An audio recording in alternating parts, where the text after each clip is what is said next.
Fox Sports. We are Black Hawk. We are Florida.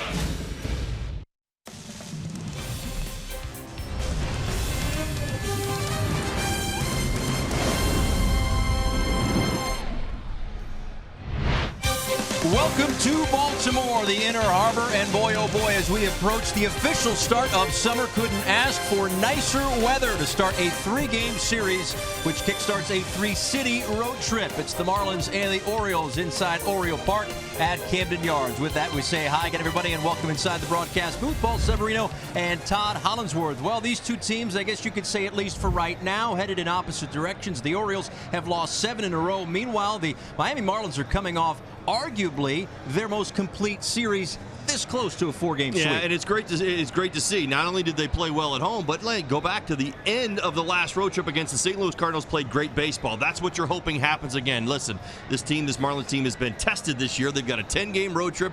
This is the start of it. You've got some games you feel like you can win here in Baltimore against a team, as you pointed out, that's struggling right now. You got to like the grit, the resolve that the Marlins showed in that series against the San Francisco Giants. Of course, on the other side of things, it's the Orioles. This is the second time in 16 games that they have lost 7 in a row. That's the bad. The good is that at least for the time being, they still have Manny Machado. Of course, the national narrative is how much longer will he be here? But for right now, he's here. And that's a great question. You see the career numbers, 7 Major League seasons. Yes, that's right. He's only playing here in Baltimore probably through the end of this season. That is, unless he chooses to come back. Many people believing that he will get traded at the deadline.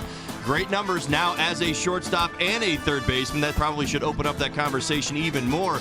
But the point is, I've heard this from a number of people around here. They're waiting to find out what Manny Machado is going to do. And, people almost implying that, yeah, this has kind of become the hot topic around here, not the baseball on the field. So, again, an opportunity to take it to a team that's really struggled. Yeah, and, of course, not the only pending free agent at season's end, but we can get into all that over the course of the next 3 days as the Marlins and the Orioles kickstart a 3-game set here at beautiful Camden Yards. When we come back, it's the first pitch in the series opener here in Baltimore.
by Southwest. Transparency, low fares, nothing to hide. By WB Mason. Who but WB Mason, the official office supply company of the Miami Marlins. Chevrolet, see your South Florida dealer today.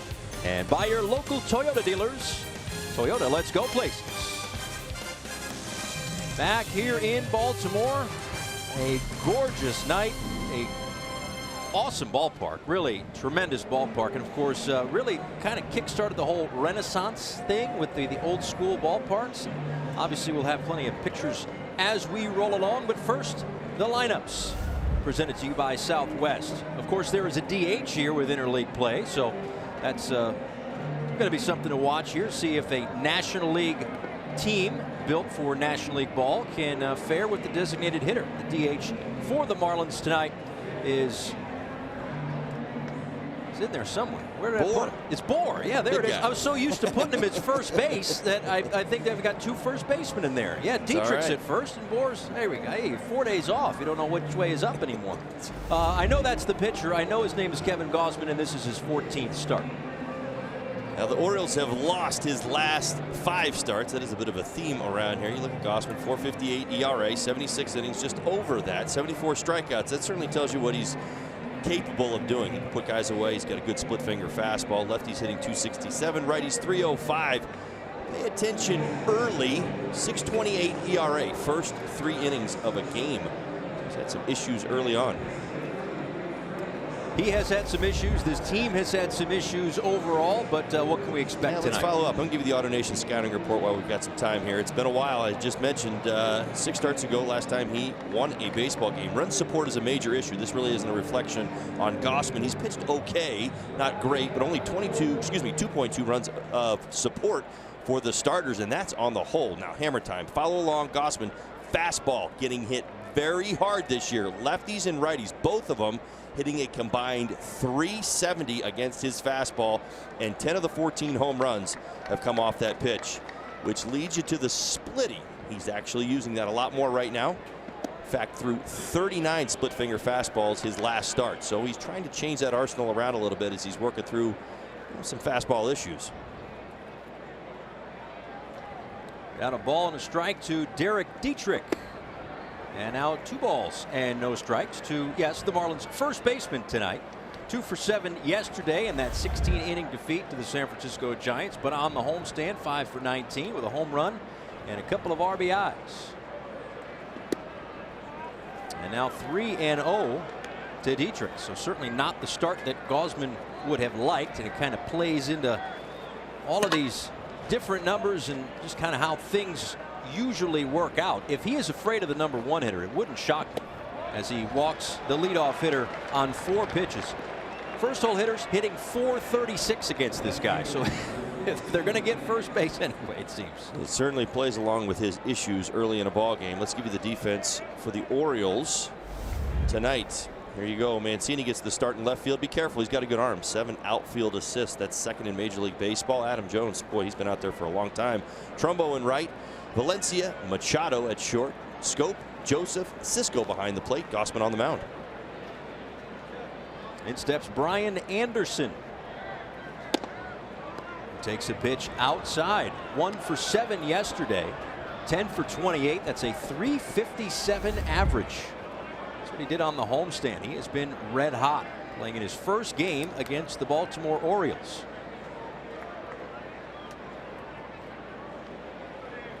I heard you say that 7. That's 6 straight balls from Gausman. And 7 is a reflection of how long that game actually was yesterday. Of course, it was getaway day in Miami. My goodness gracious. Well, a fantastic series. They took 3 of 4 from the Giants, but yesterday did not end the way they would hoped. They played a lot of baseball, though. I know. It was a 5-game series, really. Right. Think about it. We've had 2 of those this year at home. That is correct. But yeah, Don Mattingly called that the most complete series that they have played all season long. Lots of comebacks. Obviously 3 wins, a walk-off mixed in as Gausman has delivered his first strike of the day and gets some wry applause.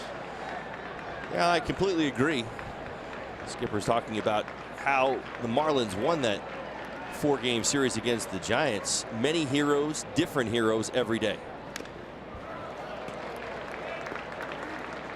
It wasn't just the middle of the lineup heating up. It wasn't just a Brian Anderson story or a JT Realmuto story. It was good pitching. How about the bullpen's been lights out over the last 10 ball games. Predictable. They outpitched the Giants bullpen, which had been so good for so long. And then, of course, the timely hitting and the comebacks. A lot of that's got to go to the offense. An offense that's been rather balanced the last week or so as they get a check down over at first. And there's no swing. Umpires, Fielding Culbreth is behind the plate. He's the crew chief. You saw C.B. Buckner say no swing. Chris Conroy's at second. Brian O'Nora is at third. Yeah, it's nice when, you know, Bohr can single-handedly carry a lineup, or Anderson, or Dietrich, or pick your player. But I'm sure it's even nicer as the runner goes on 3-2, but it's outside and back-to-back walks. But it's also nice when there's 4 or 5 guys hitting all at the same time. And Miguel Rojas had mentioned that after one of the games was, you know, I'm scuffling right now, but it's nice when 3, 4, or 5 other guys are swinging the bats. And then we just get to impact the game in other ways. Right. Defensively, base running, what have you. Listen, offenses generally think of, you know, there's a way that they score runs, and you kind of carry, I used to think about it like this, you carry around a weight on your shoulder. And, you know, it's like the idea of this is your responsibility. Now, the guys in the middle of the lineup, they carry a little heavier weight because, well, they're the guys in the middle of the lineup. Maybe the guys at the bottom carry a little less. But when everybody's carrying at least their load, it takes a lot of pressure off everybody. Strike 2, JT Realmuto. Just 1 at bat in yesterday's ball game, but 6 for 24 on the homestand.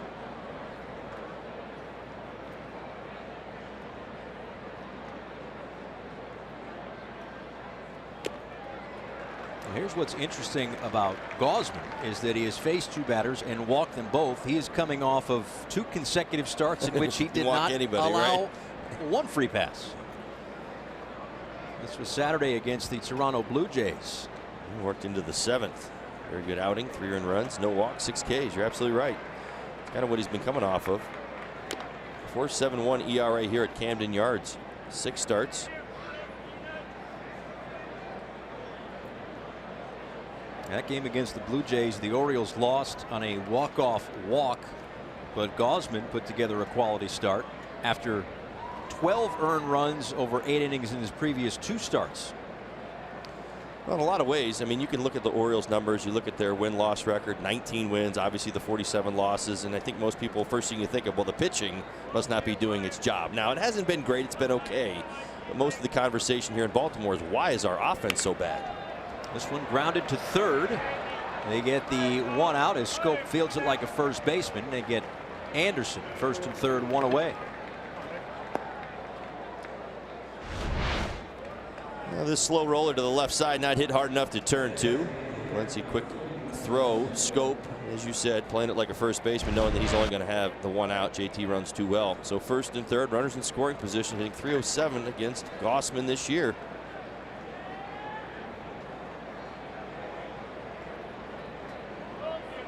There's Justin Bohr, as they say, about a half day off. He's the DH today. We're going to pay attention now, see if he starts to break out that split finger fastball. Now the righties, they'll see the 4-seamer. He does have a 2-seamer as well. It's got some arm side run, splitty and slider for the righties. But the lefties, it's that pitch right there that you saw, kind of acts like a changeup. 84, 85 miles an hour, kind of dive bombs out over home plate. Lefties are hitting .333 against his fastball.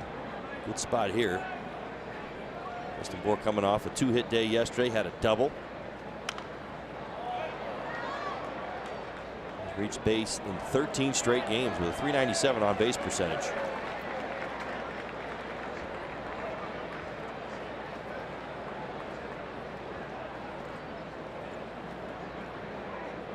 From about an hour and a half away, said he's got some family and friends in town. Born in Washington, D.C., went to George Mason. Cut on and missed. Ball on 2 strikes.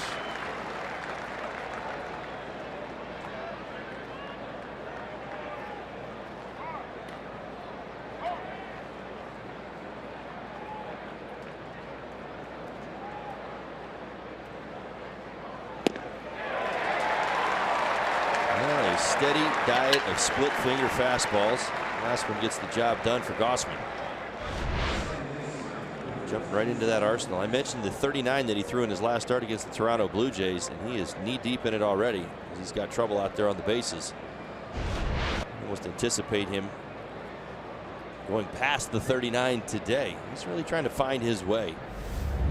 Gausman sitting, as I said, 4.58 ERA coming in. 90 hits allowed, 76 innings of work.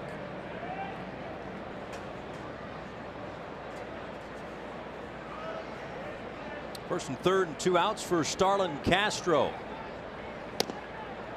He takes a look at a called strike. Castro 1 for 6 yesterday, a run scored and a walk.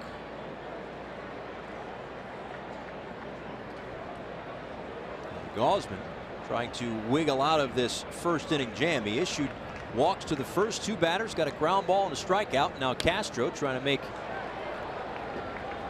life a little bit more difficult. Well, let's give you some of these fantastic numbers for Starlin Castro in his career versus the Orioles. 35 games, remember, with the Yankees, 315 batting average, 8 home runs, 27 RBIs. That's fantastic production. Got a 5-game hitting streak at Camden Yards. He got into a great stretch last year. Had a 4-game home run and RBI streak against the O's. Late, it was June through, I guess it was June through September, so it was over a couple of different series. 4 homers and 11 RBIs during that 4-game homer streak against the Orioles. Swung on and missed, strike 3. So back-to-back strikeouts. Gausman gets himself into and out of trouble. We'll see Jose Urena when we come back.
Open up a 3-game series. Jose Urena on the hill as we take a look here at the Southwest batting order for the Baltimore Orioles. Penciled in by Buck Showalter. Corbin Joseph is leading things off. Yes, Corbin Joseph, who has not seen Major League action since 2013, recalled today, and right into the leadoff spot for a team that has lost 7 consecutive games. And of course the mainstays, Adam Jones and Manny Machado right behind him, as we get a look at Jose Urena, his 15th start of the season. Don't mind the 1-8 record, or the ERA for that matter. He has pitched generally better than that. All right, I'm here to help you out. He's gone at least 6 innings in 5 of his last 6 starts. That's what you want to hear. 80+ innings. Lefties hitting 273 against him. Righties 254. Keep an eye out for those lefties. 7 to 9 home runs. Runners in scoring position 271. He struggled a little bit on the road. 5.27 ERA. This is his 6th start. Well, these two going tonight, I couldn't help but kind of get to it. You've got obviously Gausman going and Urena, and they're like, both these guys get no run support. Yeah, I mean, we're talking 2 guys going head to head. Something's got to give. 6 quality starts on the season for Jose Urena. Won his last time out. That's kind of where I was going with that. You know, when I say all these numbers that we're putting up and all this hard work that we've done, ignore it all, as this one is grounded to second base, and Joseph is retired, one away. Well, let's give you the Marlins defensively game tonight against the Baltimore Orioles here at beautiful Camden Yards. Here you go. J.B. Shuck, well-deserved. Gets the start in left field tonight. Huge day yesterday offensively. Best game as a Marlin. Brinson in center. Anderson in right. Rojas gets the start at third. Riddle, Castro, Dietrich getting the start over at first base. J.B. DHing. J.T. catching. There he is. Working with Jose Urena tonight. Here is Adam Jones. A couple of home runs career against the Marlins. 10 home runs this season for the Orioles as he takes the ball inside.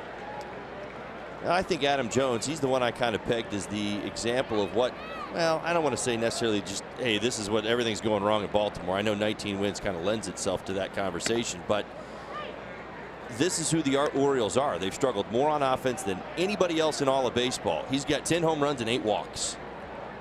And I think that just kind of tells you the situation.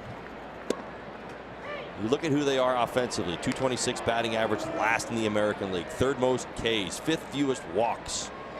Now, you've hit some home runs. 74. It's 11th most in Major League Baseball. But get this. 372 slugging percentage is worse than baseball. What does it tell you? They're kind of airing it out. They're going for the downs. They're trying to hit home runs. And when they don't score. 2 balls and 2 strikes to Jones. This one out to right field. And there is Brian Anderson in what is certainly right now a tough Sun field for the next half hour or so. Yeah, a wounded pride for Buck Showalter. These are certainly not where he thought or hoped the rankings would be at this point. Yeah, 3-time manager of the year in his 9th season here in Baltimore. You're not used to, Baltimore Oriole fans are not used to seeing an offense that's limping. You know, usually the conversation really over the last decade or so has been, can they get enough starting pitching to survive the American League East? They're always good at scoring runs. Well, it's been the opposite story this year. Not that they've been pitching so much better, but the offense just really struggling. Chris Davis, 8 for his last 80 with 38 strikeouts. He's not in the lineup tonight. But Manny Machado is. He offers at the first pitch and fouls this one down the right field line. Again, on the whole for Manny Machado, you'll look at the numbers and you'll be very impressed with the 18 home runs and the 50 RBIs and the average over 300. But in his last 7 games, which, oh, by the way, coincides with a 7-game losing streak for the Baltimore Orioles, he's 3 for 24. And that's where you want to keep him for the next 3 days. Miami native, certainly always good to see Manny. Doesn't he have a nickname? Mr. Miami, right? Mr. Miami, yeah. You and him are both Mr. Miami. Yeah, I'm Mr. Miami in South Florida, right. And he's Mr. Miami in South Florida. Right, exactly. Mm-hmm. Yeah, they had the Players Weekend last year. I believe they're doing it again this year, where the players get to pick what name goes on the back of their uniforms, and he had Mr. Miami. Interesting. Well, he's having a fantastic season as a shortstop. He is the standalone, really, that you circle and say, all right, don't let him beat you. This is the one guy you don't want to see up if the base is loaded. There it is. 305. I like it. There you go. Bat says 305, Mr. Miami.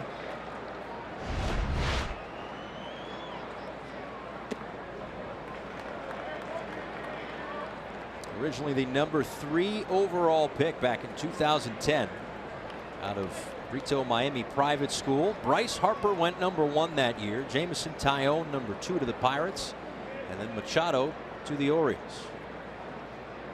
This one out to shallow right field. It's going to be Anderson. And a 1-2-3 inning for Jose Urena.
Inning here at Oriole Park at Camden Yards. Today we're participating in the Home Run Challenge. Every home run in this game raises money for prostate cancer research. So far, since June 1st, $1.8 million have been raised in the challenge. You can make a pledge by going online to homerunchallenge.org.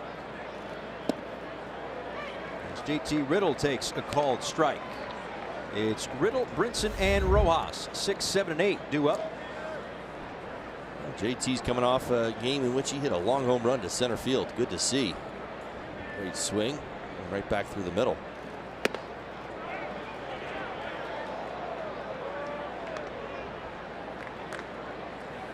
There's one hit in 4 trips yesterday. 3 for 15 on the homestand.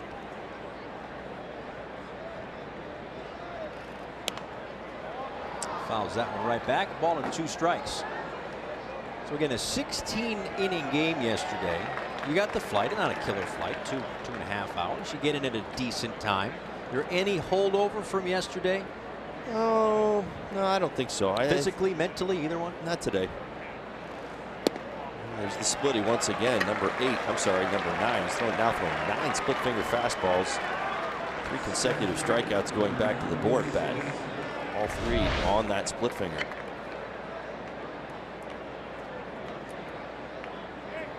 I don't think so. I think that there was enough change today between, everybody knowing that the road trip was coming, and you get out. It's a beautiful day here in Baltimore. Absolutely gorgeous day. Low humidity, temperatures I'd say probably mid-70s.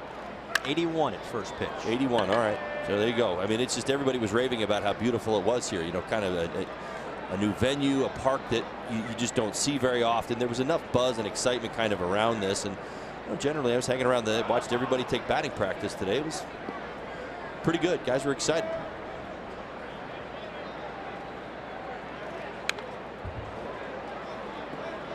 And for Brinson, the month of June has been awfully kind to him. You go back to when the month started, and I remember we were in Arizona. It was a new series. It was the 1st of June, and I remember asking you what I thought might have been a foolish question at the time, like, can a player just hit the reset button because it's a new month? Give yourself some sort of excuse, as arbitrary as it might be, as this one is lined out to center field, and that's out of the reach of Adam Jones. And Brinson is on his way to second, still running over to third, and in there with a 1-out triple.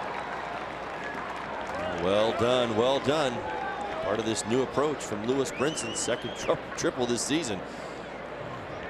He's on his game. He has been doing so much damage to the middle of the field. Finally gets a good fastball to hit. Doesn't miss it. That has really been the one thing, the conversation with manager Don Mattingly, Lewis Brinson during batting practice today, that he has changed.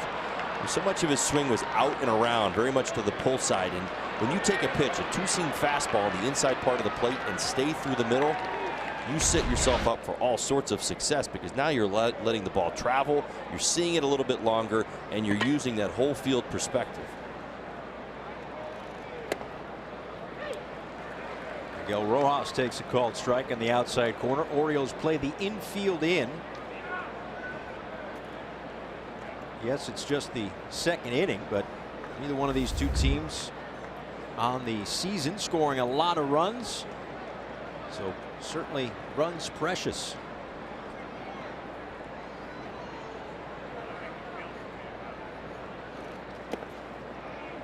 And just to finish that thought on Brinson, like, yeah, okay, first of the month or new series, whatever you want to do, just figure out a way to kind of hit the reset button. We showed you the numbers. Don Mattingly certainly pleased with what he's seen, an average around 280. It's only gone up with that triple. To me, his strike zone recognition has been a big reason as to why. Absolutely, really laying off that high fastball. We talked about it for a while. He was kind of stuck in that rut of high fastballs in, sliders away. Off the foot of Rojas, 1-2. The amount of times that we either say it or think it up here when Brinson's at the dish. Hey, good take. It was a good take right there on the edge. He didn't swing. There's been a lot of that the last 2 weeks or so, and a lot more of that too. The smile. Although they've always applauded the attitude that he has kept despite some of the struggles. And that attitude's what's kept him here. Too many places in baseball that would have allowed him to stay around with all those struggles as long as they went on. But it's starting to look each day more and more like that was definitely the right decision. Stay tuned to the middle of the 7th inning for the Ram game break.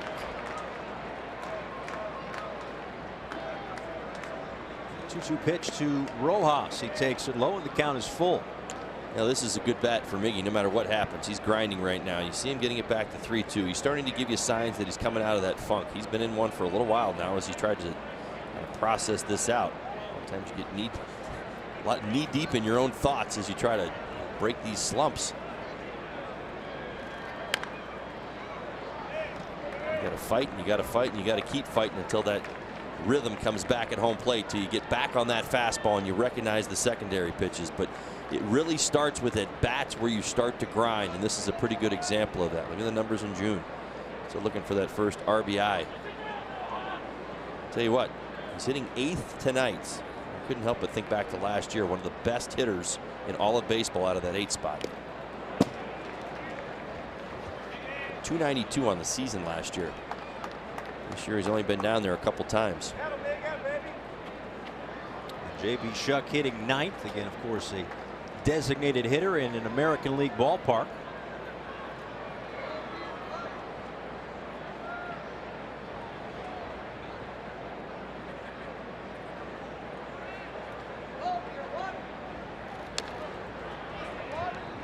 And another piece of it by Rojas.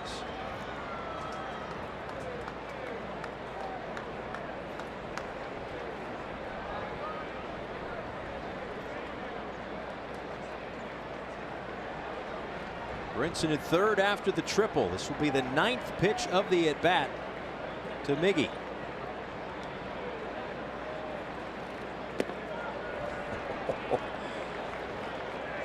Fantastic at bat for Rojas. Please join us for Salute and Serve Monday, presented by TIKD Ticked, June 25th, as we invite those who serve to join us for a ball game. Active and retired U.S. military personnel, veterans, firemen, and policemen receive 2 complimentary tickets when showing their official service IDs at the center field entrance at Marlins Park. For more information, visit marlins.com/offers. So first and third now for J.B. Shuck. He was 4 for 7 yesterday. A couple of doubles, a run scored. An outfield assist in extra innings, finding a multitude of ways to contribute, despite the fact that the Marlins lost in 16 innings yesterday. A couple of doubles. I'll say this, that 4-hit game was better than his first 4-hit game. He was on everything yesterday. Anything up above the knees, kind of thigh high, anywhere near the plate, he was going to whack it, and he did yesterday. All 4 of those hits, rockets. Of course, the previous 4-hit game was in his first game as a Marlin earlier this year.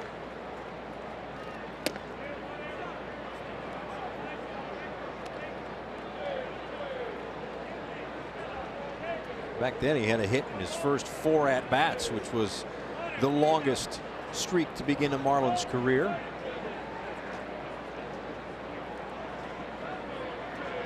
They are making Gausman work in this inning. In there for a called strike. Shuck thought that might have been a little off the edge, but 2 balls and 2 strikes. Well, a little bit of that arm side run. You see from Gausman. Catch that corner. He's got to find a way to put the ball in play. And a called strike 3 on the bottom edge of the strike zone. It's the 4th strikeout, but the first looking 2 away. Well, he doubled up. Doubled up on fastballs on that outside edge. Let's give you a second look. It's a little bit below the knees, but I'd argue maybe a little too close to take.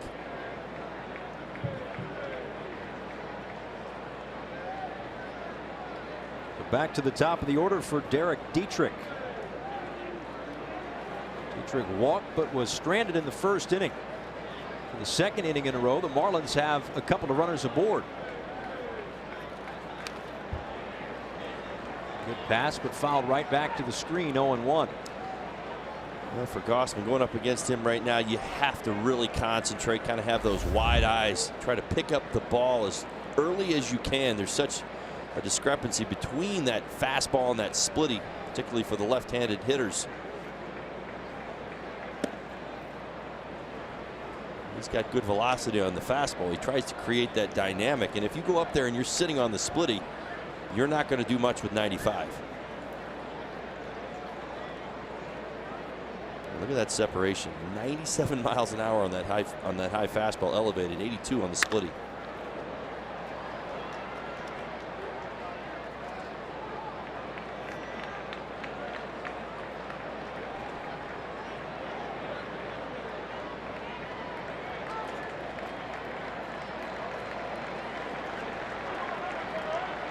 I wonder if he'll go back to that splitter with 2 strikes. Of course, the speedy Brinson is at third. Runner goes as Dietrich just sticks the bat out, pokes it out of play. Still 1-2. He in fact did. Again, this is the cat and mouse game you sometimes create with pitchers. As I said, Gausman, good fastball, 94 to 97 miles an hour, good run. It has been hit hard this year. That separation, the splitty, some guys will throw the splitty hard at 90, so you get a little bit of a, it's more about where that pitch is going, but you're still going to react to it almost similarly to the fastball. This acts more like a changeup. Runner goes again, and that one is off the inside edge. And it's going to be a stolen base for Miguel Rojas.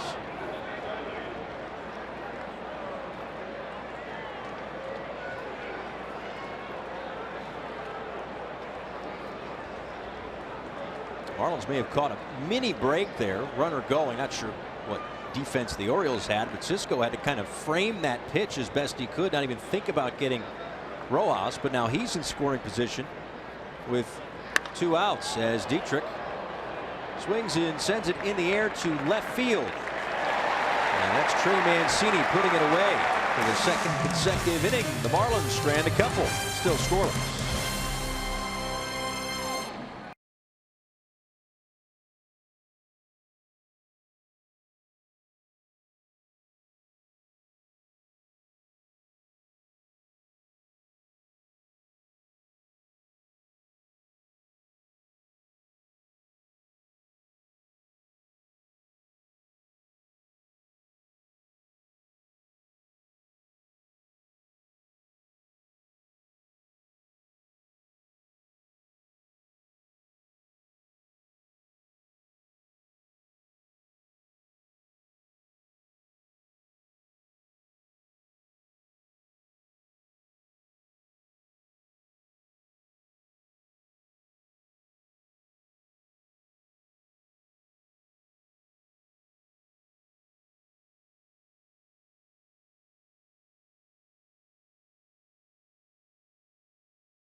Danny Valencia, Trey Mancini, and Jonathan Schoop. A nice start to this outing for Jose Urena. A 1-2-3 first inning. Well, he gets the ground ball to start this ball game off. You love to see the ball on the ground. He's actually very good at that. A couple of fly ball outs.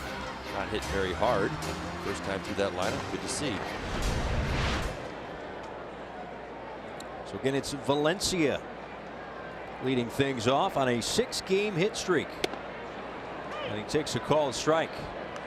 He's also hit safely in 16 of his last 19 games.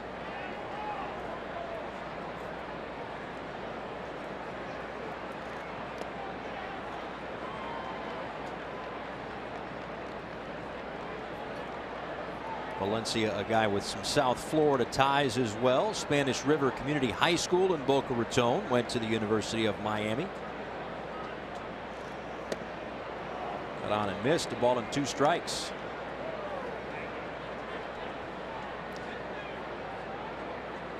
And again, a guy who's getting the bulk of the playing time at third now, with Machado playing shortstop. This one is chopped to third. Rojas off balance. Oh! Get it done. I'll be honest. I mean, what? Once a night?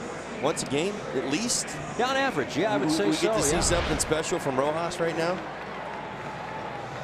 He is on his game. Cuts across. Well done. How about the exchange? From glove to hand to throw. One step. Needed every split second.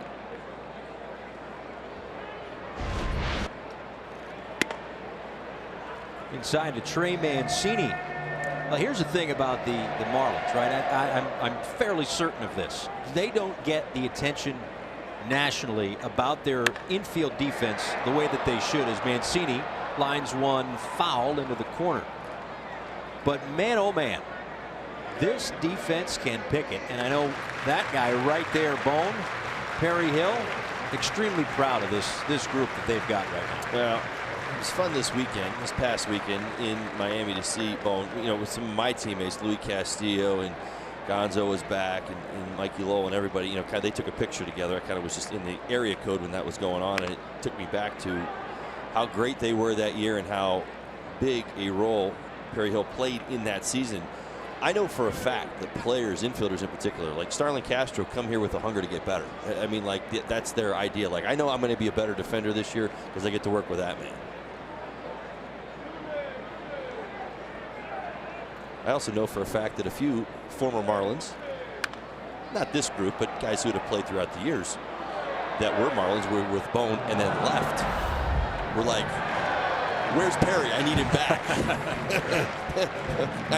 I got to get him on the phone. Well, speaking of coming back, Wei-Yin Chen back tomorrow. Back here in Baltimore, where he made his major league debut a few years back up against Alex Cobb tomorrow afternoon.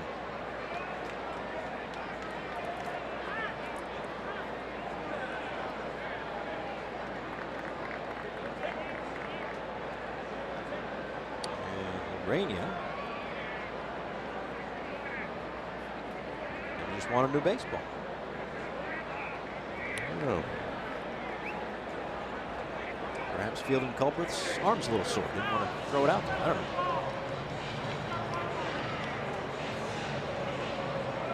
Didn't seem too contentious, so that's good. Anyway, back to baseball. Ball and 2 strikes to Mancini. Good hands over there at third by Bobby Dickerson on the ricochet. Mancini has found himself in situations like this quite a bit. Last 12 games since May 30th, 20 strikeouts in 45 at-bats. Well, you've heard the saying, Paul, I know you have, hitting is contagious. So slumping. Slumping is very contagious. Offenses have a pulse, they have a heartbeat. Everybody is, goes through it the same way, but it does kind of function that way. And, when you see players struggling, or I should say guys who almost look immune to the struggle that the whole group was going through, your sense is at some point he's probably going to start struggling as well.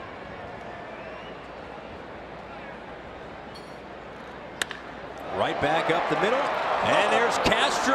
Throw to first is in time. I don't want to repeat ourselves, but let's just rack back what we were talking about 2 minutes ago about this infield defense. My goodness. Just the way we drew it up. Now, I go down on the field every day, and I tell a lot of the Marlins their job is to make us look good every night, right? Well, how about this? How about making Bone look good, Perry Hill? Beautiful play. Dives to the backhand, up, strong throw. There you go. And again, the other side of that, when we were talking about slumping being contagious, when you're in a slump, as Mancini, as the Orioles are, those balls don't get through. Marlins will take it, though. 2 outs and nobody on for Jonathan Schoop.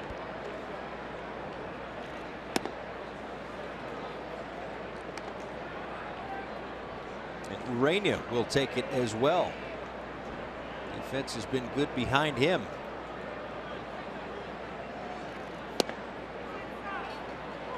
Now this season, somewhat of a surprise for Schoop.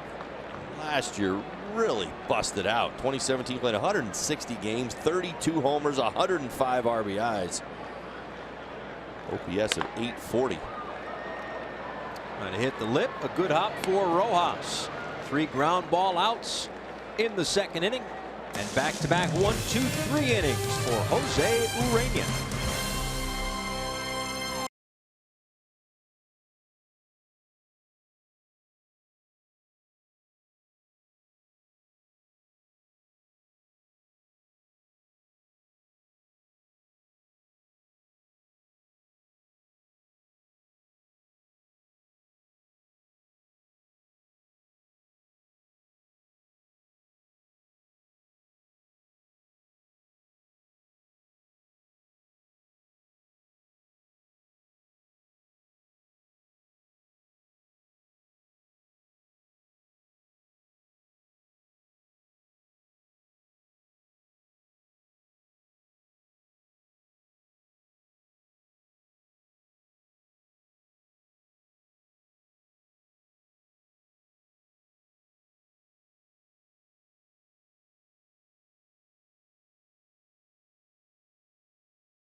Game in the top of the third. Well, Don Mattingly has seen a lot of ballparks in his day, but as a player, Camden Yards was his favorite. Here's why.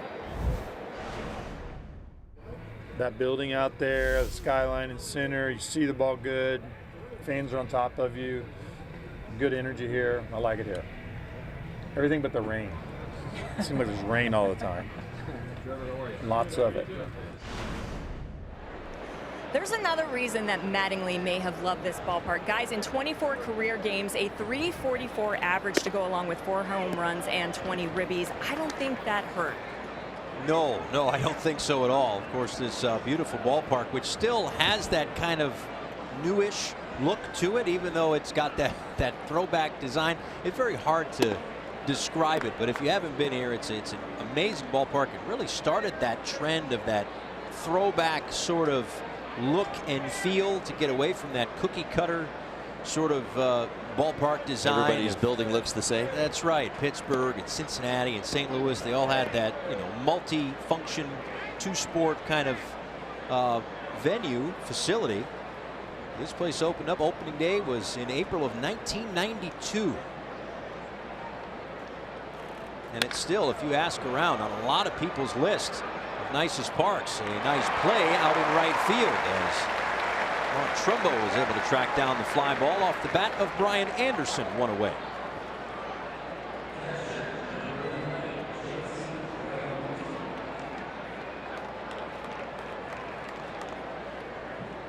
Well, it's definitely a pitcher's park. It certainly has played that way over the life here at Camden Yards. Again, talking to Don Mattingly before the game, the one thing that we had decided, it wasn't about the winds or the short walls or the porch in right. It is one of the best ballparks to pick up a pitch out of a pitcher's hand. There is a huge dark green backdrop. They call it the batter's eye. Behind, you see the center fielder. There you go. Beautiful look. Now, as a hitter, all you do is concentrate. You do your best to concentrate on the release point of the pitcher, but you pick up the ball. You can almost do it here, even here on TV. You saw how early you saw that. As a hitter, you're looking for every little millisecond you can grab to pick up and identify what's coming your way. And when you've got a backdrop like that, it's not fans, it's not white shirts. It's beautiful. You love it. Huge advantage. That's what's funny about the batter's eye at Fenway Park, is we're here in an AL East ballpark. At Fenway Park, nights and day games, they'll let fans sit or not sit out center field. Correct. Crazy. And they don't put a ban on white shirts. That's right. It's hitters hate. Yeah. More white shirts, the harder it is to see the baseball. And there's that splitter once again. Hey, Marlins fans, now you can stream games live on your mobile device with Fox Sports Go, presented by Coors Light. Download the app and take Fox Sports Florida and Marlins baseball wherever you go.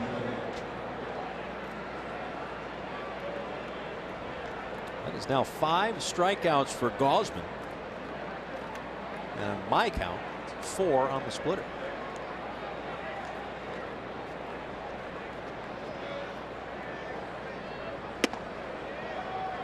Justin Bour takes inside. One of those strikeout victims back in the first inning. He is correct. Gausman was on the verge of getting squeezed, giving up some early damage. And he went to that splitty, bailed him out. Going to pick up a couple of big strikeouts against Bour and Castro in that first.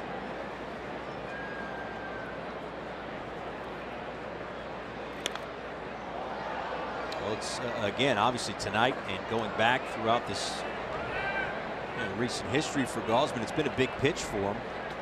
You mentioned the 39 split finger fastballs that he threw compared, or in addition to the 47 four-seam fastballs that he had in his last start, as that one gets away from Cisco in the dirt.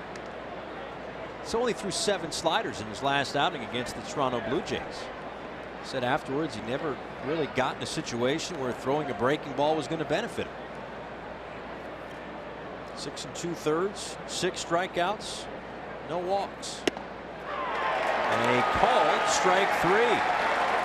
He has 6 strikeouts through 3 innings of work. A scoreless game here at Camden Yards.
And the Orioles. This copyrighted telecast is presented by authority of the Miami Marlins and may not be reproduced or retransmitted in any form, and the accounts and descriptions of this game may not be disseminated without the express written consent of the Miami Marlins.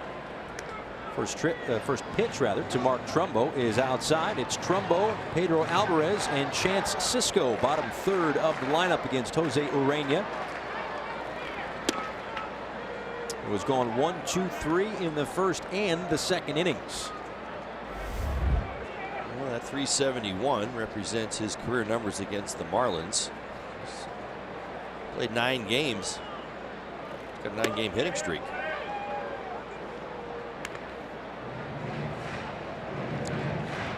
Time for the Arizona Diamondbacks, guy who's bounced around a little bit in his career.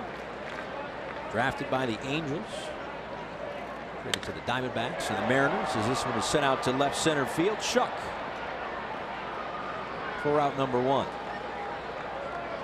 From the Mariners to the Baltimore Orioles. A modern slugger.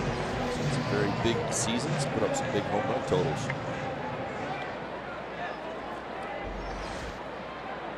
Not at this point this year. That's really been the issue all season long for the Baltimore Orioles. If you looked at the backs of the baseball cards, as we always say, Pedro Alvarez takes upstairs, you'd find a lot of great seasons along the way. Right? How many times did Chris Davis hit 40, 50 home runs? Obviously Manny Machado, Mark Trumbo, even Pedro Alvarez had some terrific seasons with the Pittsburgh Pirates. Yeah, absolutely. This is his 35th career game against the Marlins. You saw the numbers at the bottom of your screen. Career 284 hitter, 7 homers, 24 RBIs. He's got well over 100 at bats against the Marlins in his career. But you're right. It's just kind of hard to peg, other than to say, they've got that hitting virus. It's kind of what happens. I've seen teams do it. I've been on a few that have done it. I've fallen victim to it myself. Sometimes teams don't really get into that groove, or they don't meet expectations. Next thing you know, the story starts to sour, and then you start to believe the story about yourself. Occasionally you start to get back. Guys will start to pick it up a little bit, but a lot of times it takes you 40 or 50 games. Count full to Alvarez. The other thing that doesn't really work in their favor is that 2 of the best teams in either the American League or in baseball, the Yankees and the Red Sox, are in their division. As Alvarez swings and misses at 96 miles an hour, there's 2 away. A burger, a beer, and a ball game. The next Modelo Burger and Beer Friday is on June 29th when the Marlins take on the Mets at 7 p.m. First pitch is at 7:10 that night. Tickets start at $30. Get yours today at marlins.com/burger. First pitch swinging for Chance Sisco, and it's fouled away. 0-1.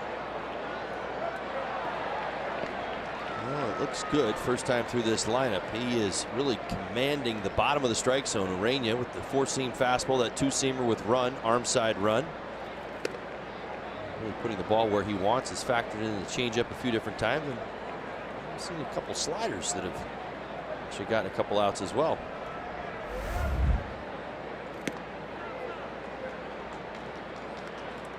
He's coming off a game where he didn't issue any walks, but I think if you think back to that game, he didn't necessarily have his best command.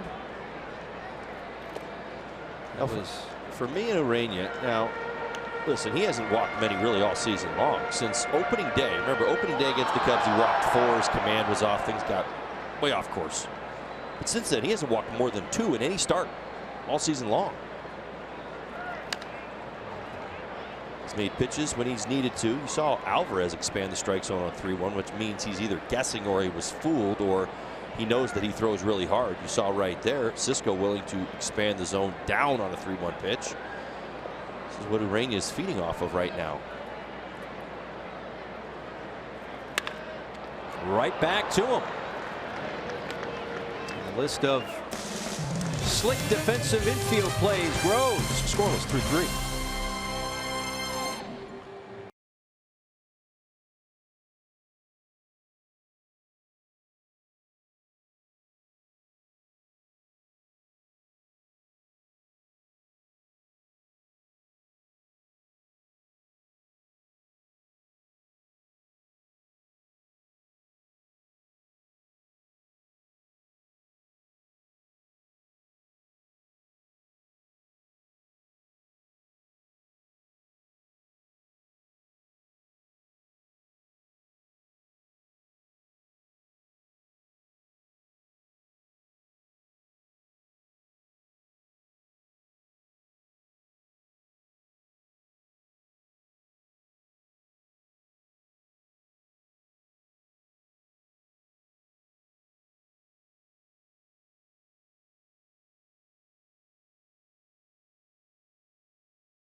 More, a bit of a pitcher's duel developing as Kevin Gausman on the bump tonight has been sharp with 6 strikeouts through 3. Well, he really has. That split was big first time through the lineup, kind of using it to set up his fastball. He's also picked up a couple of strikeouts on the fastball. You saw one there. Well, it's back to the splitty, but how about that fastball? That's it. See, as a hitter, you're thinking, okay, I got to be aware of the.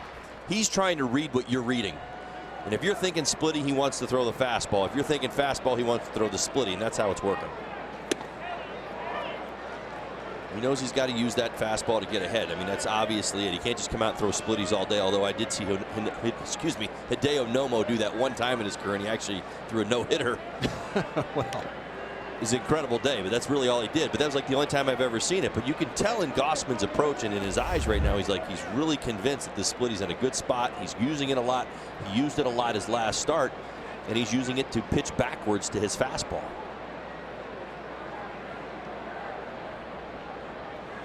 Again, ahead of a hitter. This one is tapped right back to him as Castro is retired.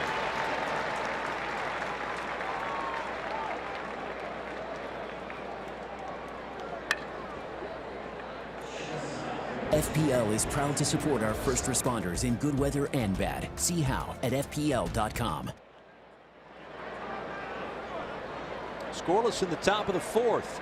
Paul Severino, Todd Hollandsworth, Jessica Blaylock opening up a 3-game series here in Baltimore. A 3-city road trip. Baltimore, San Francisco, and then Colorado. JT Riddle takes ball 1. Riddle struck out to begin the 2nd inning. One of 6 strikeouts to this point for Gausman.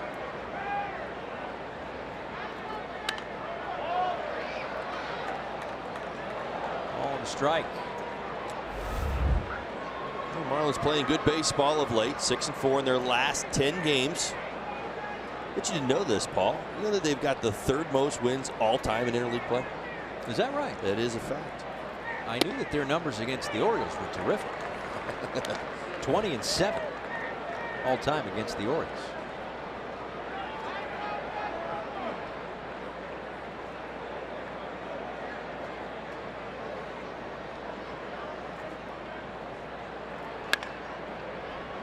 On a hop to short. There is Machado.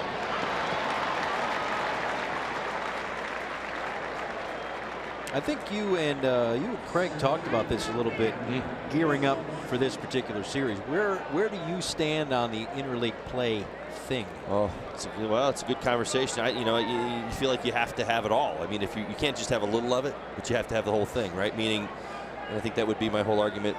Once again, I'll make the point. I do think that there's some key matchups that many people around baseball don't want to see go away. You've got some great rivalries inside cities. Elevated fastball there from Gausman that you do, but I don't know. I really don't believe it. I don't think that's the majority. I think it's the minority. The other matchups, you could throw them out. I was thinking back to last year. Now I know that there was the Ichiro, connection because Ichiro was playing for the Marlins last year and we were in Seattle, but it was like that was it. Yeah. I mean, there's just things there that just don't always add up. And I'm sure that there's some people, and as much as we love being here, beautiful ballpark, like this one for many fans probably doesn't make a whole lot of sense. There's definitely elements of curiosity, but you're talking about maintaining it. I think in some key spots you'd say yes. Most spots you'd probably say no. So it's complicated because I don't think you can go halfway on it. Right. I mean, the argument that we had when interleague came in, and I was one of the players that transitioned through this. Right. I was an original. We played divisional baseball. We didn't step across the line and play the American League other than in spring training. That was it.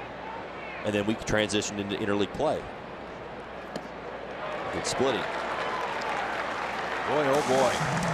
Gausman's got it working tonight. 7 strikeouts through 4.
Baseball on Fox Sports Florida is brought to you by Southwest. Transparency, low fares, nothing to hide. The Cleveland Clinic. Stiff joints, aches and pains. Trust Cleveland Clinic Florida, the #1 orthopedic care in Florida. And by the Lincoln Spring Sales Event.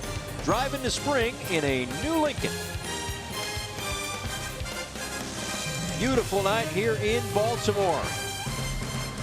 The Marlins and Orioles begin a 3-game series.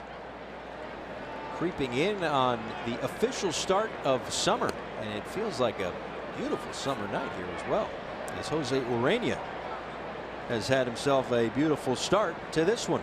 49 pitches, 1 pitch here into the 4th, and 1 trip through the lineup, and then he gives up his first base hit. So I'll stop it right there.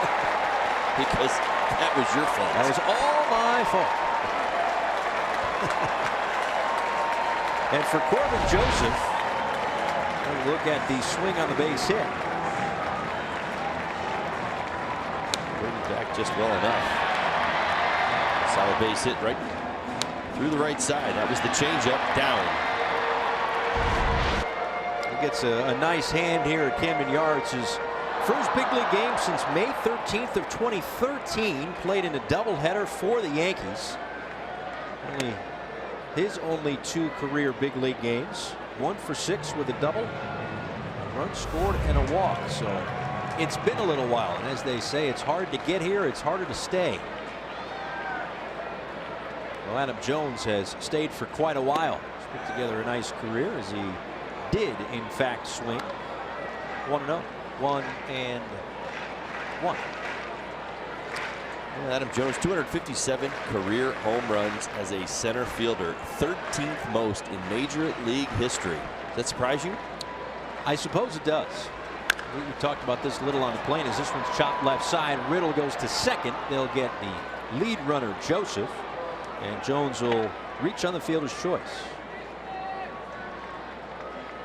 That caught my attention. Jones, very, very productive career.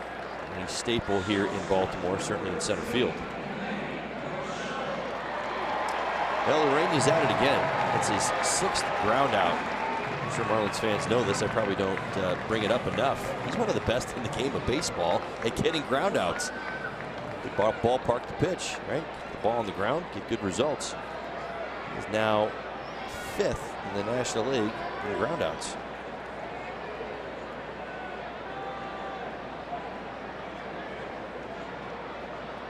Here's Manny Machado. Gets out of the way of that one. Ball and no strikes to Machado, who flew out to right field to end a 1-2-3 first inning.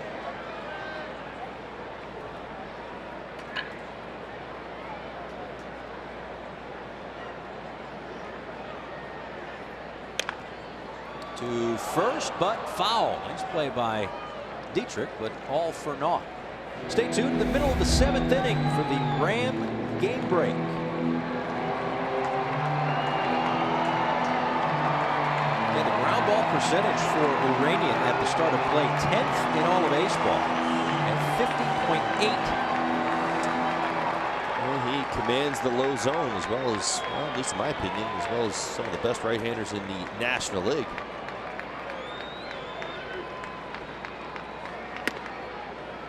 He doesn't drift up into the top of the strike zone very often. This is what he chooses to command. You'll see that arm side run. Occasionally you'll see that front side open up a little bit and he'll blast a fastball, up underneath the hands of a righty, but for the most part he loves to stay down.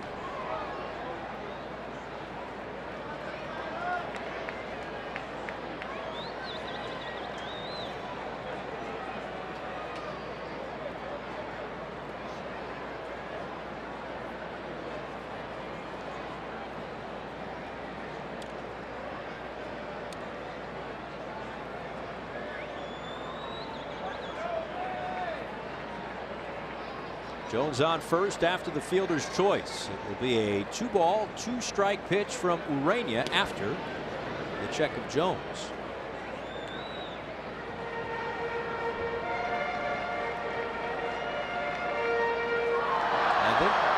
I think we all love the moxie of Urena. the gutsiness of Urania to go after guys, that competitive spirit that kind of earned him the opening day start this year. But I think sometimes that's what's gotten him in trouble, is the fact of, you know, maybe it would be a little bit more prudent to work the edges a little bit as opposed to, I could blow this one by you. Well, I would say, and I completely agree with you, and I would just add that he kind of has moments where that happens. It's not really necessarily his entire approach all game long. Right. It is his personality. Machado to pop this one up behind home plate. We'll see if Real Muto has room near the dugout. Tricky little area over there where there's, of course, the screen. Real Muto checks his hand. I believe he's all right. Well, he grabbed the netting to kind of brace himself and reach a little farther. See that right hand? I don't know if he got tangled up in the netting. It didn't hurt his hand. See, it was almost quite deliberate on his part. He was going to use it to brace himself and try to reach a little farther out for it. Where that corner of that railing is,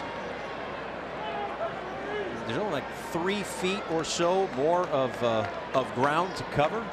So it's in a tough little spot right there. So new life for Machado.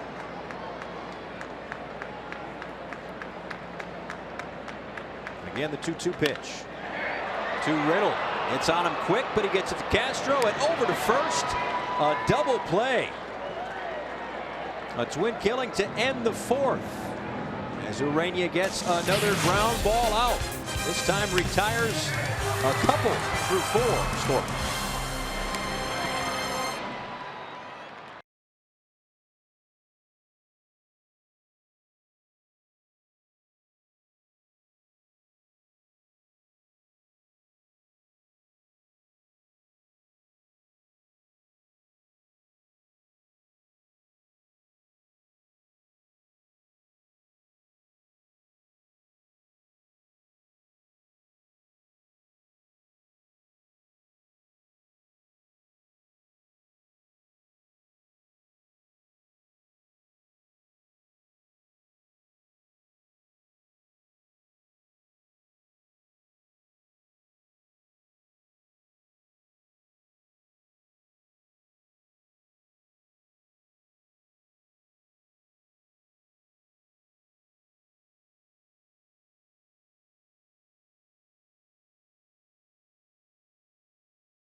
Ball game, each team with a hit in this one.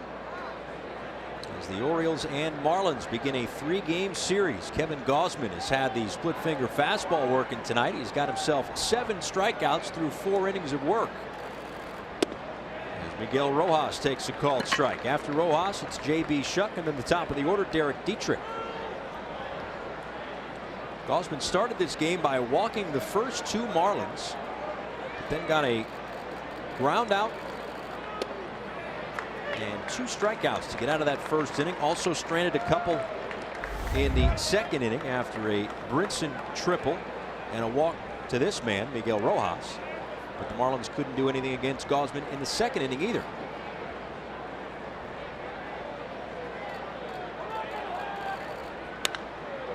Although Rojas does something right there into left field. And this one could be extra bases, and he is in there with a double.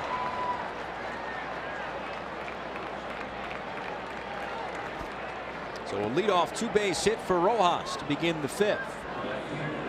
Live coverage of the FIFA World Cup is on Fox. Tomorrow, Messi and Argentina battle Iceland in group play. Coverage begins at 8 a.m. Eastern, or stream all the action live on the Fox Sports Go app. This is just, it's taking the world by storm. It does every 4 years. It is incredible. You got people, depending on what country it's in, you got people up at 3 in the morning watching soccer. I get it. It's crazy. I do. My brother-in-law loves it. I'm sure he's probably watching it as well. That one gets away from Cisco, and over to third goes Rojas. No, and of course I mean that in a good way. Just the utmost passion for soccer every 4 years. I think that's part of the appeal of the whole thing. It's going to go as a pass ball. How about you? How much are you going to watch? Oh, I don't know. Road trip too, so I may try to sneak in a little extra rest. But you know, we'll see. But that was the thing we had. For those that may have watched the Marlins Live pregame show, I revealed the Root for Your Roots campaign that we're doing right now. So we're, you know, picking out who we're going to root for. And I, of course, being 88% Italian, went with Argentina. Knocked down by Gausman and able to get shut by a step over at first. And Rojas had to stay put at third.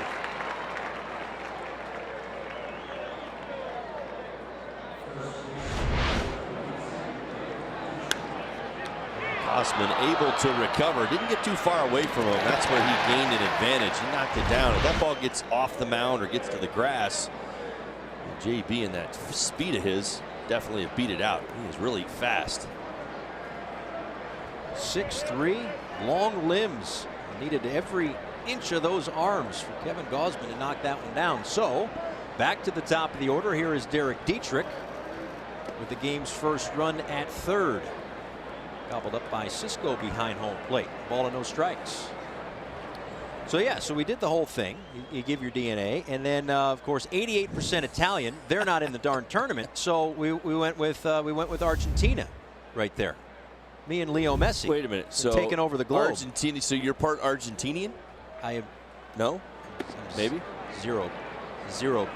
Well, Argentinian you said you're 88% Italian. I was wondering about the other 12%. Was that Argentinian? Yeah. No, I get to pick. No.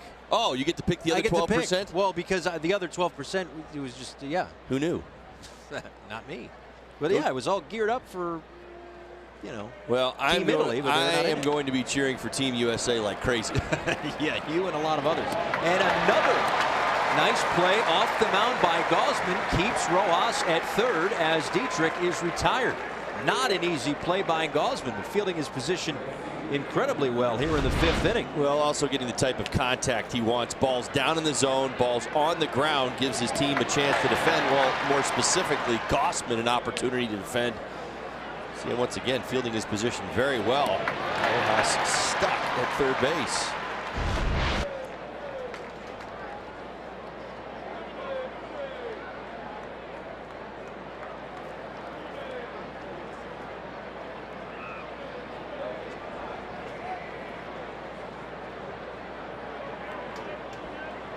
Brian Anderson now.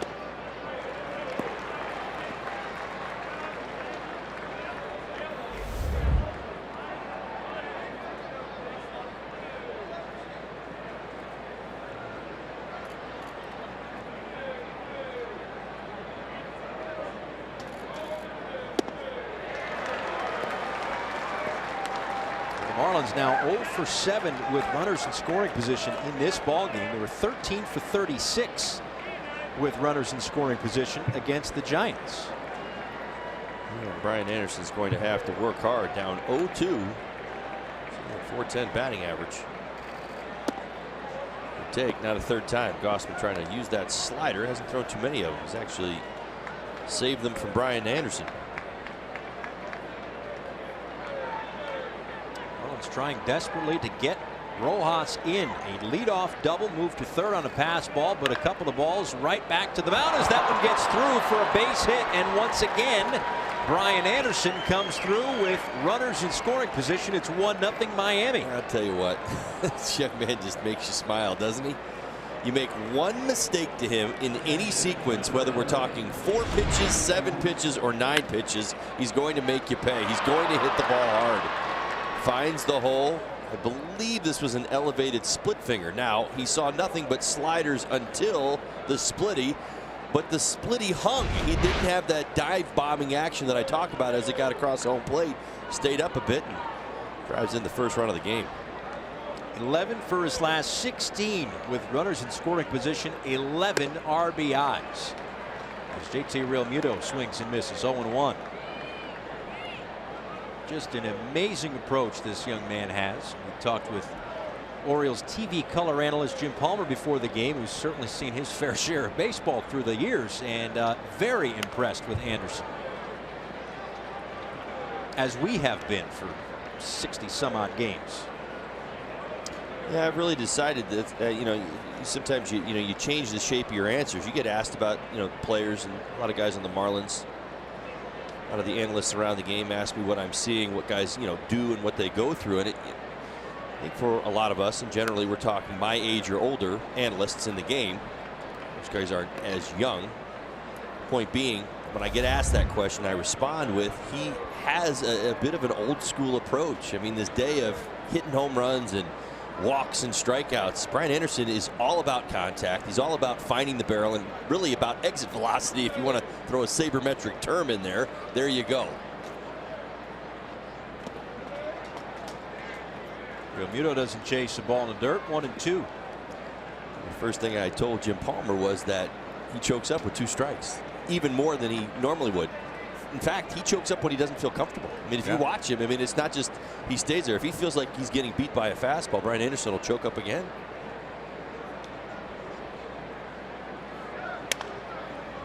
Grounded left side. This is Machado. The strong throw over to first. But the Marlins finally break through against Kevin Gausman, as, believe it or not, Brian Anderson comes through with an RBI. 1-0.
RBI single by Brian Anderson. First game of a 3-game series, and then tomorrow the middle game. And be sure to tune in to Marlins Live, the pregame show, presented by your South Florida Honda dealers. Craig Minervini, Tommy Hutt, Gabby Sanchez in studio. Wei-Yin Chen back home in a sense against Alex Cobb. Note the start time of Marlins Live, 3:30 before a 4:05 first pitch. Jose Urania going tonight and now has a 1-0 lead to work with.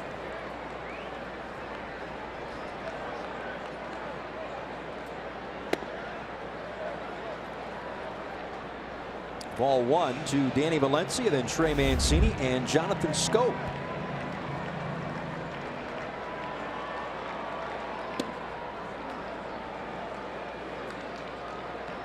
Urania got Valencia to ground out to Miguel Rojas at third to begin the second inning. One strikeout. He's given up one hit to Corbin Joseph. This one, another chopper to Rojas. And there is one away. Time now for This Day in Marlins History, presented to you by Geico, as we take you back to 1993. The then, of course, Florida Marlins, a 13-3 winner over the Cardinals. A club record with 8 doubles. Jeff Conine had 3 to tie Chucky Carr's long-standing 30-day-old record. It's been good times. I think about that. New Right. franchise, you get to set, first stolen base. Yeah. I had 2. First guy to 2 homers is the franchise leader. It's terrific. That's right. Trey Mancini taps it foul. It was interesting. One of the really funny things, it just wrapped up the Stanley Cup final. You had the Vegas Golden Knights in their inaugural season, Washington Capitals, obviously 45 minutes down the road here in Baltimore. And, all these teams always do, last year this time, or this day in franchise history, or whatever it was. And leading up to the finals, the Vegas Golden Knights, their social media account, had this day in Vegas Golden Knights history. Last year, we didn't even have a team. It's like, well then. Yeah, but they have come a long way. There you go. There are the Caps right there. The Stanley Cup champions. Mancini out to right field. And Anderson for the second out.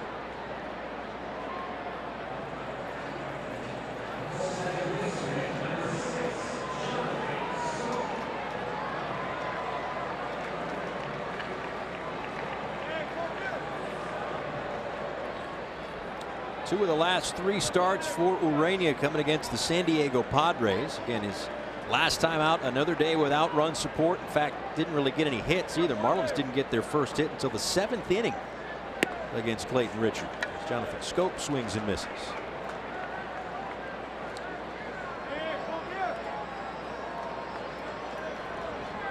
That's in the National League. In the American League, Gosman suffering from the same fate. This whole staff is.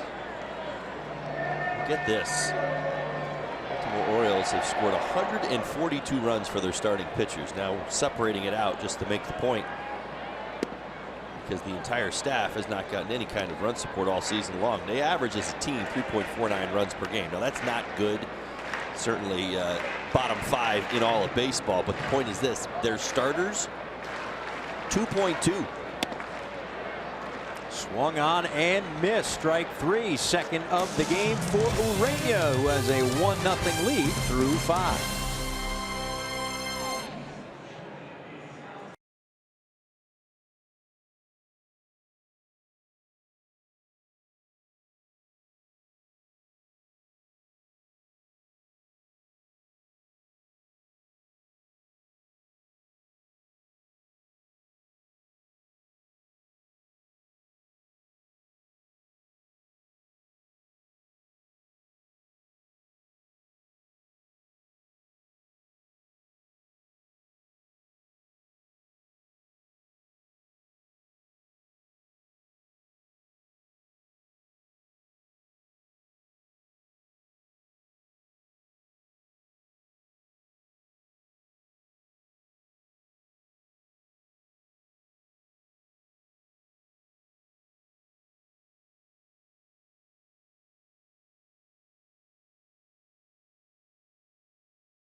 wonderful job in the 4-game series against the San Francisco Giants, so I wasn't there. I had to drive to the ballpark, get on the bus to go to the airport yesterday. So I drive there. I get to walk around beautiful Marlins Park, kind of check out the scenery from a different vantage point. I mosey out to center field, and I end up watching it there in the 8th inning. I end up watching 4 innings with Jeff Nelson, who had taken the train in because of the late night the night before, the early rise the next day. He's canceling 2 or 3 different trains to get back home. He was nervous. He wasn't going to get out of there. Because the game took 4 hours and 49 minutes yesterday. But he did get home. He, I assume, did get to New York, and I'm sure he will have a wonderful weekend in the Bronx. Tapped back to Gausman.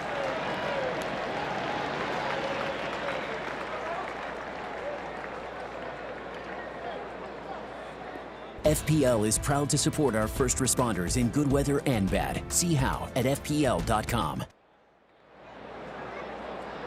Gausman with 3 infield assists in the last 4 putouts.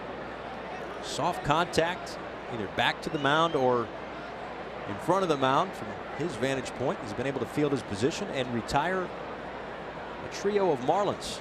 Starlin Castro takes a called strike.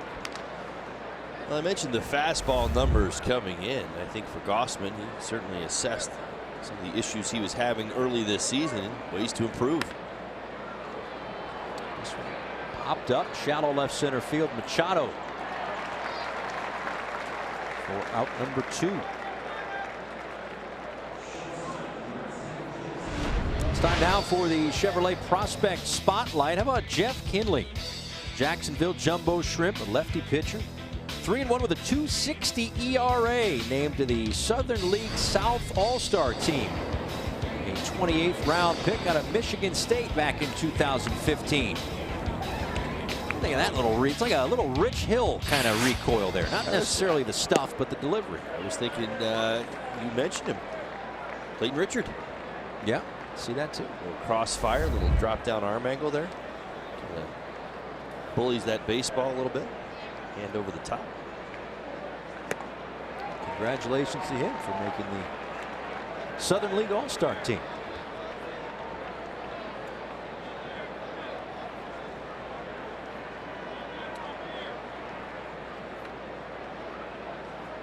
JT Riddle down in the count 0-2. Right back to Gausman. Not going to corral that one. A hot shot up the middle and a 2-out base hit for Riddle. Oh, nice swing from JT. As I mentioned at the beginning of the ball game, home run yesterday, just dead center field. Good approach. A little hip tuck right there and a hard ground ball through the middle. The 100th pitch from Gausman. Starting to see some activity in the Baltimore Orioles bullpen.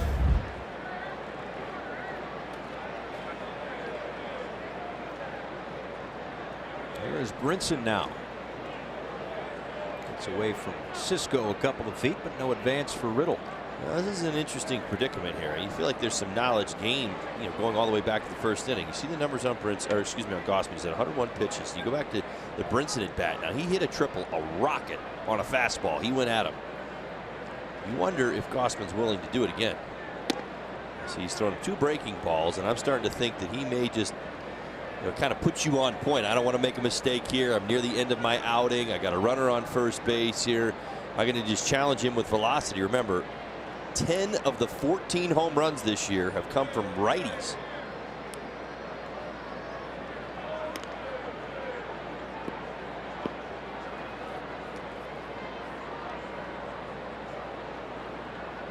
Brinson's triple back in the 2nd inning.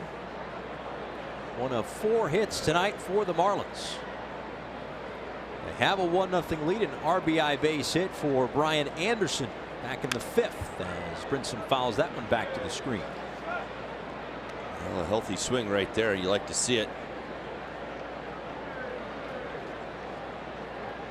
And the 2-0 pitch, elevated fastball.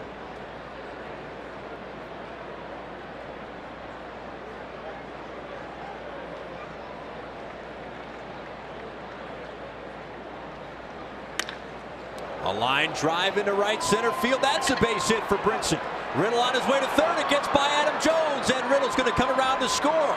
Brinson heading to third, and he is in there safely.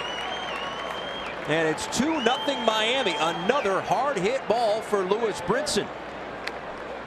Yeah, Paulie was willing to go back to the fastball. It cost him 2 times tonight against Lewis Brinson. Good pass on the 2-0 pitch, maybe a little bit up. How about this fastball on the outside corner, thigh high? How about the other side of second base? Well done. 2 outs, on, off with contact. He knows his main goal is to score. Adam Jones unable to cut off the baseball, and I think that just created a huge opportunity for the Marlins. Brinson sees Jones, sees the ball get by, able to make his way over to third base for his second triple of the night.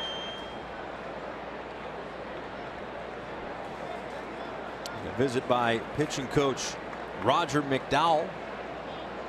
Third triple of the year for Brinson, and second in about an hour.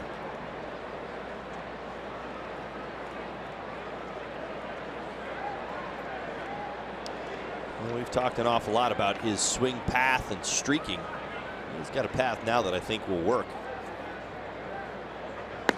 About 3 or 4 weeks ago, kind of watching his approach, wasn't sure if, where his swing was at, kind of in and out of the zone sometimes, if it would lend itself to him getting hot. There's no doubt about it now, because we're seeing it right in front of our eyes. Mistakes being made, balls getting hit hard, results starting to happen. Saw Tanner Scott up for the Orioles as Rojas fouls that one off down the line. More look at the triple via StatCast. Yeah, that's what I like. You know me more than anything. I don't really care about the distance, the launch angle, and that nonsense. I love exit velocity, 105.7. That means get out of the way. That's right. Well done. It means you're squaring up a baseball. And here, any hitter will tell you this, Paul. You do that a lot, you're going to get hits. It's as simple as that. Inside, and that got Rojas on the hand.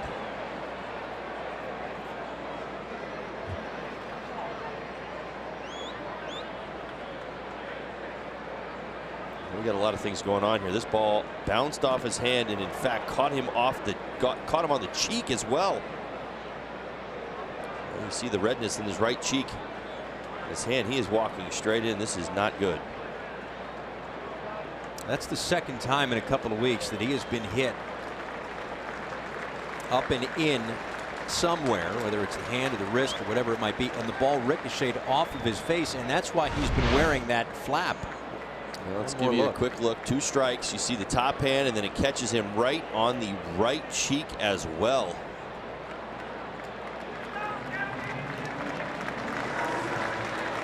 So as Rojas makes his way to the Marlins dugout, Kevin Gausman makes his way to the Orioles dugout. Buck Showalter out to make a change.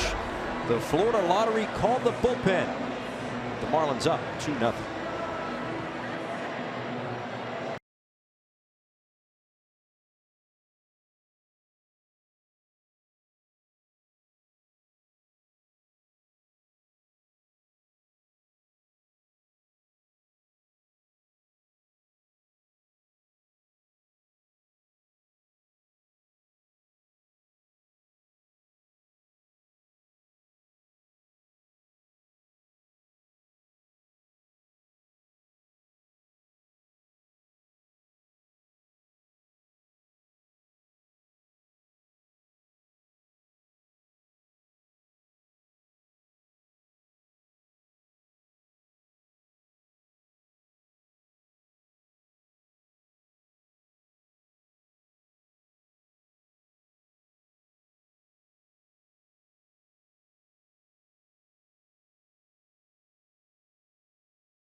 On the corners and 2 outs here in the top of the 6th inning. However, a bit of concern as Miguel Rojas hit in the hand. Ball bounced up, got him in the cheek. So he has left the ball game. Yadiel Rivera is in as a pinch runner. And now Don Mattingly will again hope for more offense. Leading 2-0. A couple more ducks on the pond here with Derek Dietrich. I checked that JB Shuck coming to the plate. Everyone deserves a second chance. Just play Grouper. Enter your lucky money ticket online and you're registered for the $400,000 Super Grouper Second Chance promotion. The Florida Lottery, it's your ticket. Must be 18 or older to play. Play responsibly.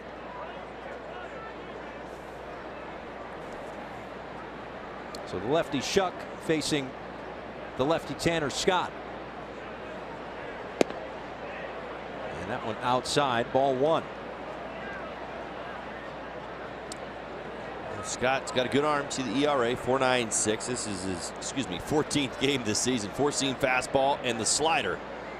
The fastball will get up to about 97. Slider sits right around 90.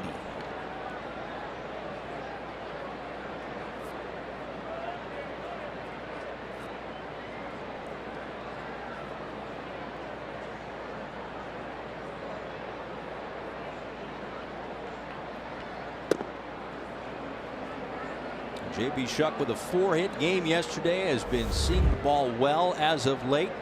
As we continue to talk about the increased or periodic days off here or there for Lewis Brinson, it also has meant some increased playing time with some regularity for JB Shuck, and he has made the most of it too. And certainly with the big day yesterday, he was trying to pry an answer out of Marlins manager Don Mattingly. Now, if Lewis Brinson starts to play really, really well, not that he hasn't already, he has, not just tonight, but the last week or so, would you steer back into playing him every day? And he just had that look on his, like, I can't answer. It was just a smile, like he's ready. He's helping me right out the lineup. Right, I believe was his actual answer. So it may not last too much longer the way he has been going at it. Tell you what, the quality of the at-bats has gone up exponentially. 3-2 on the ground right side. And Scope over to first. Marlins, though, tack on another. Lead it 2-0.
In-game jackpot. Check it out. Jose Urena doing a fantastic job this season. Tonight, very similar to those numbers. 60% on the fastball. The slider and changeup has worked 71 pitches. That's the one thing that really catches my attention as we move to the bottom of the 6th inning, is the fact that he's been pitching long into games, as I mentioned at the beginning. 5 of the last 6 games, he's gone 6 innings. He has not. He's only gone over 100 pitches 1 time. I mean, that's how good he's been. Now 72 pitches with 2 outs to go here in the 6th. He's got a chance to go even farther. With Rojas out of the game after the hit by a pitch, Yadiel Rivera, who came in to pinch run for him, stays in the game and plays third base. Again, if we get any update on the condition of Rojas, we'll be sure to pass that along. And one of the things that certainly helps Urania is the first pitch outs, like he just got Trumbo on the chopper back to the mound. Well, he's got a very good fastball. It's teetering on a lead at times, certainly when you see the movement in the strike zone. It's great stuff. You watch hitters cheat to it. I've watched a number of times tonight Baltimore Oriole hitters try to guess fastball and swing, including the man in the box. His strikeout, his first time out. He chased a fastball, a 3-1 fastball, at least 6 inches off the outside part of the plate. Now you say, well, why in the world would he do that? Well, he's guessing and he's cheating that he's going to throw a strike. Like he did right there. A called strike 3. 3 strikeouts for Urania. Don't miss your chance to get the Last Life brand t-shirt on Friday, June 29th. Just $35. You can get our limited edition shirt and a game ticket as the Marlins take on the Mets. Visit marlins.com/life today.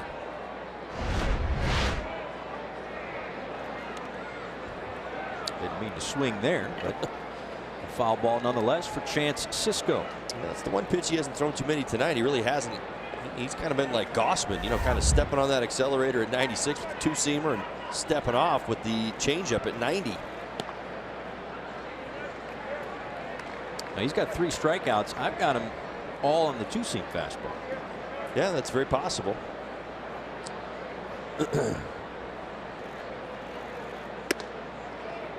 Straightens up Sisco there. 2 balls and a strike.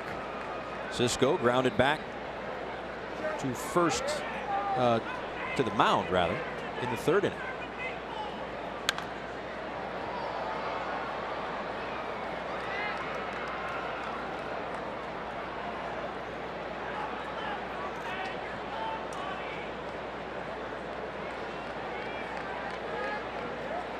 .80 pitches, 50 strikes tonight for Urania. 2-2 to Sisco. Got him a wallet. Well, if you think back to the fastball that Alvarez got, the 2-seamer that he threw to the inner 3rd and ran it back out over the plate and locked him up. This is exactly what he was trying to do against Sisco, except he yanked it. Watch, he's trying to get to that same pitch. JT knows really no chance of bringing that one back.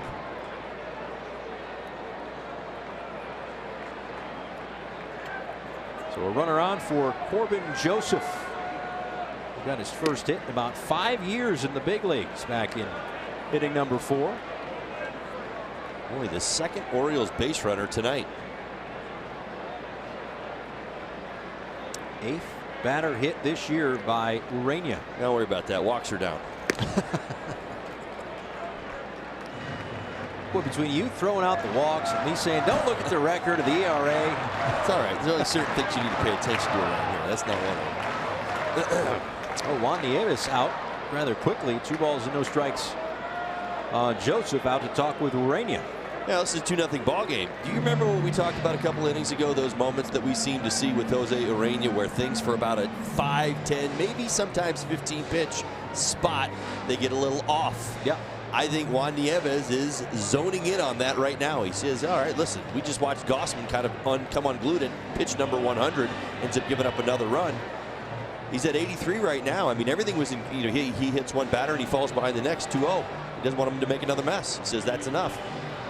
Get back on those corners.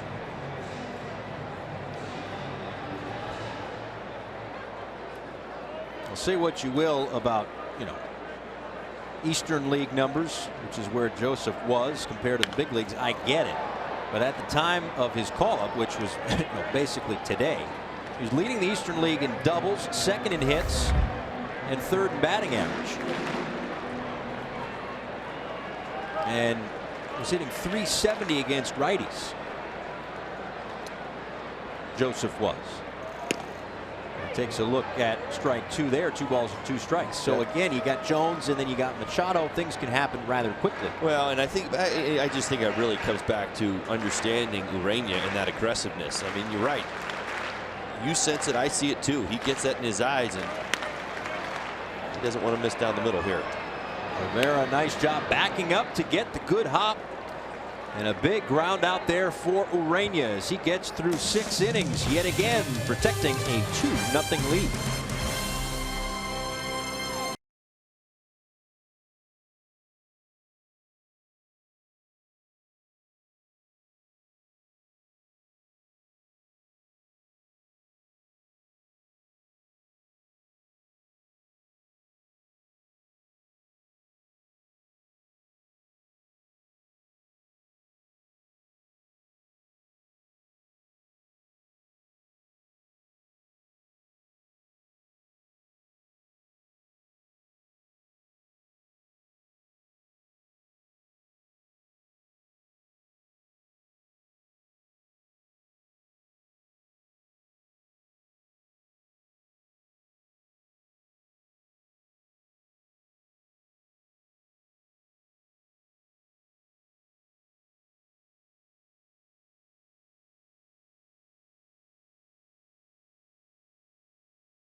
Brinson, couple of triples in this ball game. Marlins a couple of runs, and that's 2 more than what the Orioles have right now. That's a long way of saying that it's a 2-0 Marlins lead as we go to the top of the 7th inning. Top of the order due up for Miami. Dietrich, Anderson, and Real Muto.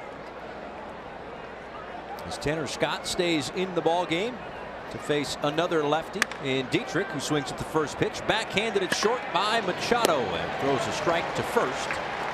1 away.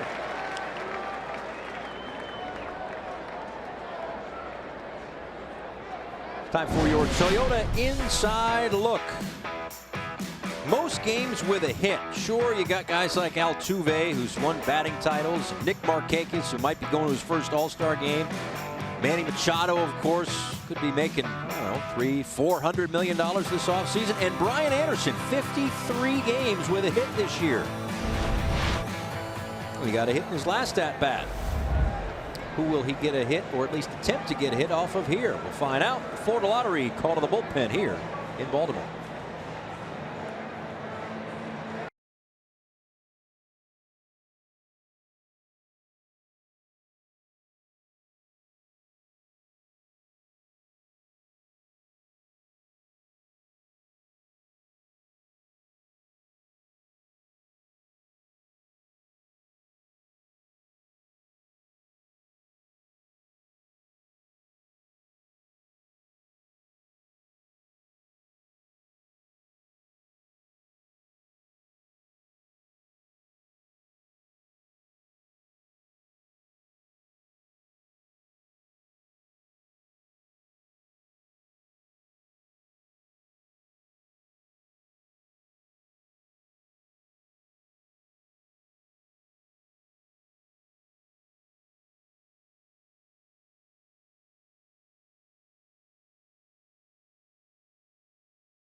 Let's have a 2-0 lead as Miguel Castro comes in out of the Orioles bullpen.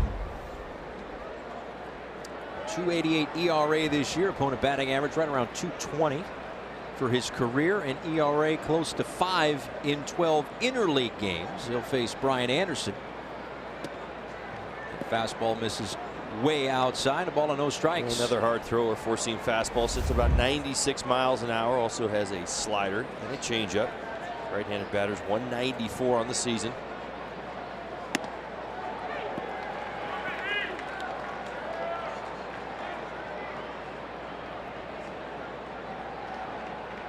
Pitched well at Camden Yards. 1.50 ERA.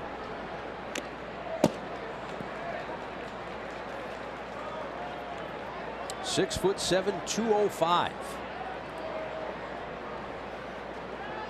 You got to get him and Teheran Guerrero to go back to back. See who's taller. 1-2 pitch. That's him on the breaking ball, and it's his first strikeout, second out of the inning. We check in with Jessica Blaylock. Hey, Paul, we're mixing it up a bit for our Bonefish Fresh Catch of the Day. It's not just one catch, it's a game of catch. JT Realmuto's sister Ryan, her husband Corky, and their boys are in town for this series. So during batting practice, JT had a chance to play catch with his nephews. Family is so important to JT Realmuto, so you know he's thrilled they're here as he sends this one into center field. Good karma. Way to go, Jess. I think you get credit for that hit, Jessica. I'll be happy to take it. I'm sure JT will be thrilled with that too. Yeah, of course, it's a long Major League Baseball season. Even when you're home, I've noticed you're not even really home. So to be able to have family, friends join you on the road. Well, wait a minute. It's Uncle JT. Oh yeah. Well, that's Uncle JT though. I mean, you know what I'm saying? Like, you get to see him do it, and it's like, you don't understand. Like, his nephews are going to be forever changed because of today. That's a really cool moment right there. Absolutely. And you got a hit for him too.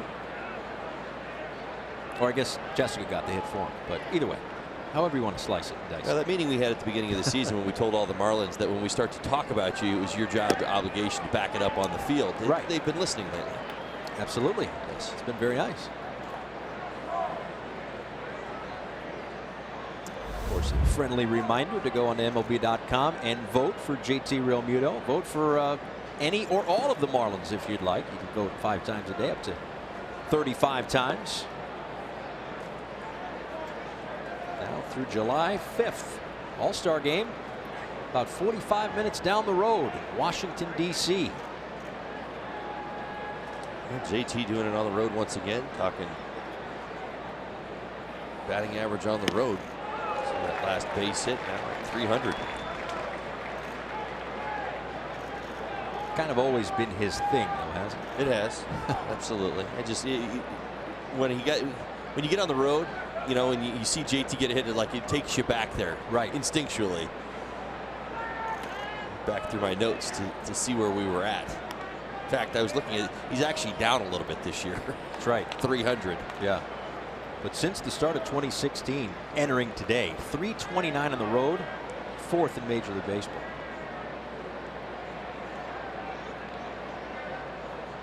Two to Bohr. A line drive right at Machado, and that had some English on it. And over to third goes Realmuto. Boy, did he ever square that one up. Wow. He certainly did. Can't wait to see the exit velocity on this. Well, there's an old phrase, well, it gets thrown around. And listen, Manny Machado's did a few of these himself. You say to yourself, I'm going to hit this baseball right through him. Well, Justin Bohr just literally did. Get out of the way. Now, he hit that ball hard, but I wonder if it was also hit low enough, it might have gotten caught up in some white shirts behind home plate. Yeah, very possible. That time of year. Could have been knuckling as well. He squared it up.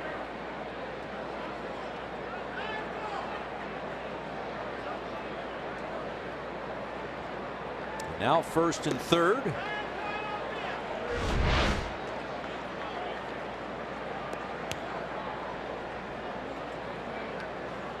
Kind of like he was late, man. To get out of the way. Yeah. he was late putting that glove up. Now, that is a tough E, in my personal opinion. I certainly understand it, but man, oh man. You got an exit velocity on that yet? Working on it, efforting, as they say.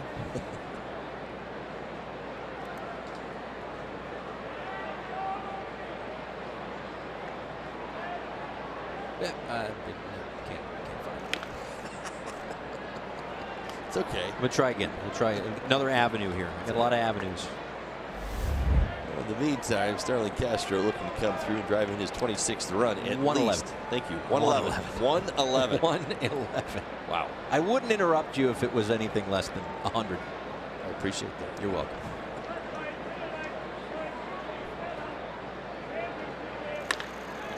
Castro, center field. Jones is back. And the Marlins strand a couple. Time to stretch here in Baltimore. 2-0.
And the Marlins as we go to the last of the 7th inning. Been a good ball game. Obviously a low scoring affair. Not a ton of hits. But the great way to start this 3-game series. Tomorrow, Wei-Yin Chen is on the mound. Alex Cobb goes for the Baltimore Orioles. Start time 3:30 Eastern with our Marlins Live pregame show. First pitch a little after 4. Of course, Alex Cobb came over to the Baltimore Orioles late this offseason, and it has not gone perfectly well for him. To a 7.23 ERA for Chen, a 6.13 earned run average through 9 starts. Yeah, it's not gone anywhere near well. No. Yeah, I tried to soften the blow a little bit as best I could. No need. It's not been pretty. It's been a struggle. It's something we could talk about tomorrow, but Alex Cobb did address that again. He signed late. Signed as a free agent March 21st. That kind of affected it. He said felt like he basically went right into big league games. And again, we can talk about that tomorrow, but for tonight, it's Jose Urena. How about that line?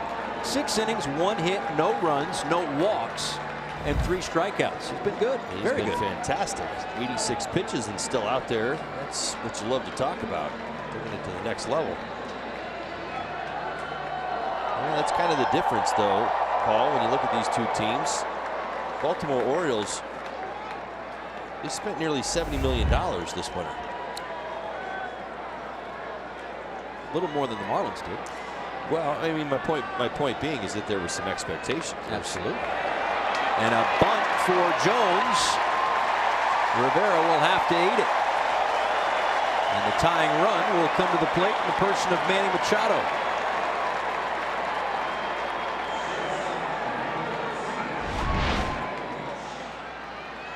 Yeah, this bunt caught everybody by surprise. Not even a throw from Rivera. He was playing back. Baltimore Orioles will try anything to jump start it right now.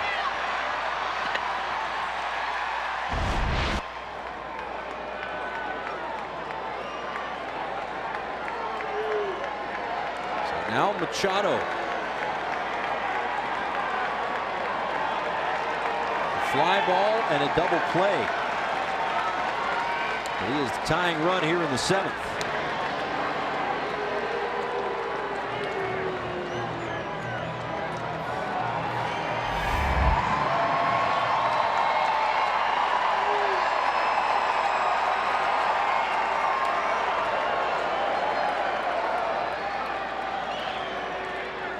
Nice job by Jones, really just to do anything that he can, obviously from an Orioles perspective, just to get on base.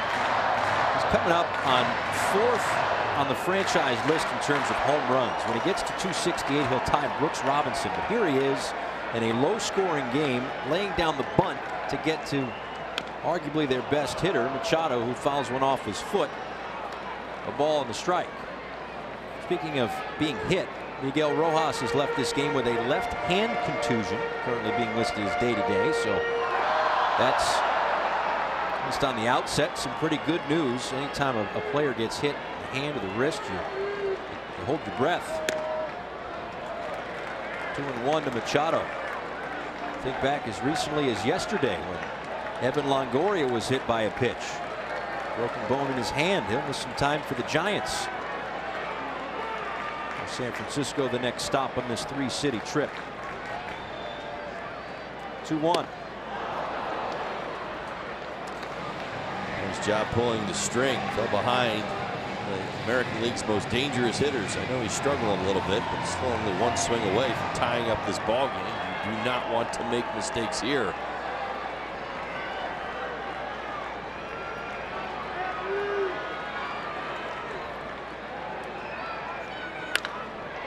And that's past the dive of Rivera. The second goes Jones, and the Orioles have 2 on and nobody out.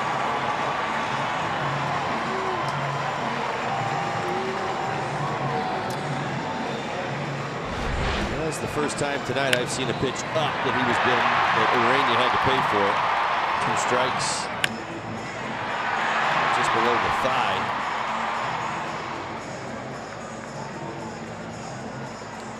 Now it's a base hit and 2 guys are on base in a 2-run game, but do you get the sense that he got away with one there? Yeah, more could have happened. Is that what you mean? Yeah. Well, I think the count probably helped. If that was a 3-1 pitch, you may have seen a different swing from Machado.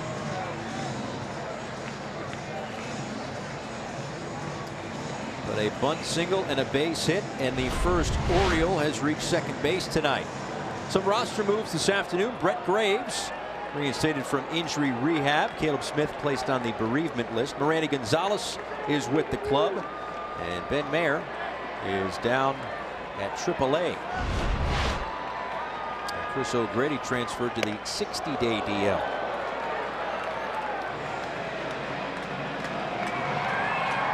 Right now, it's not the bullpen. It's not any of the new faces. It's Jose Urania trying to protect a 2-0 lead.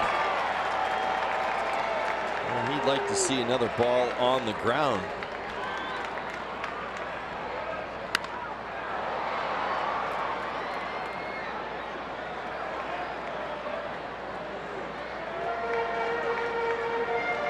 Urania, 11 groundouts tonight.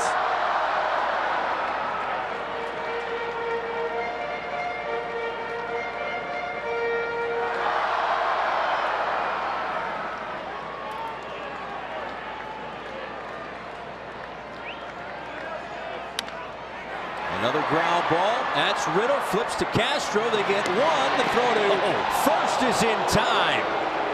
And a huge double play.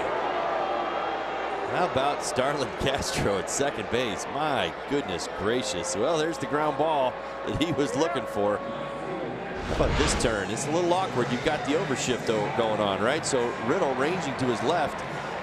Starlin had trouble getting those feet in line. And then a quick turn to Dietz over at first.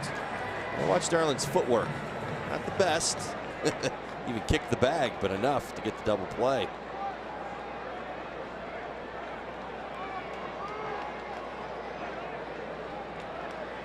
The Orioles thought about it. I'm assuming it was the play at first, but no request for a challenge. Here's Trey Mancini.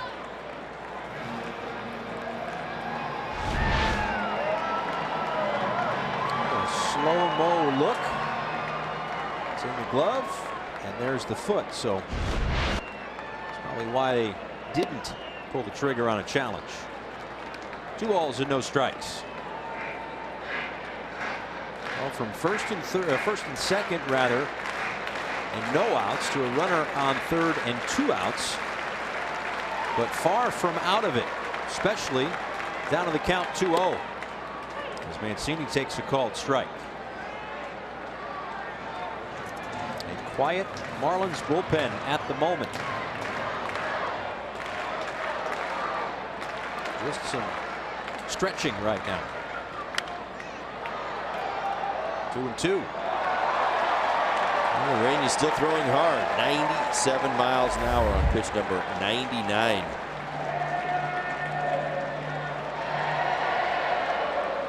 Mancini hitting .087 with runners in scoring position. Swung on and missed, strike 3. Urania gets the double play and the strikeout, and the Marlins hold on to their 2-0 lead through 7.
Fair, but we take you to the 5th inning.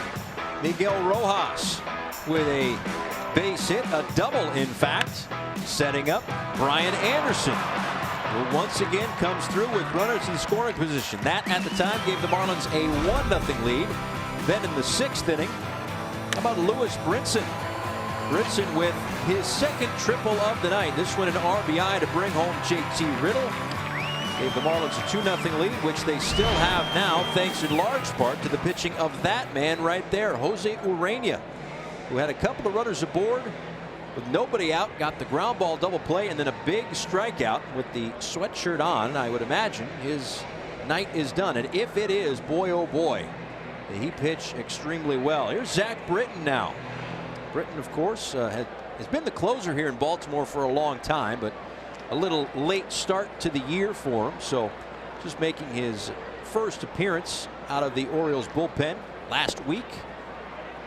Had 3 walks in his first time back. Had an Achilles injury, ruptured the tendon in his leg, foot late December while running sprints. activated from the DL on June 11th. So again, it's been about a week as he gets riddled to swing and miss. I don't think much has changed. I don't, other than the 3 walks. Of course, this is only the 2nd time pitching this year, but Zach Britton, I believe at one time, it was a couple years ago, the nastiest sinker in the game of baseball.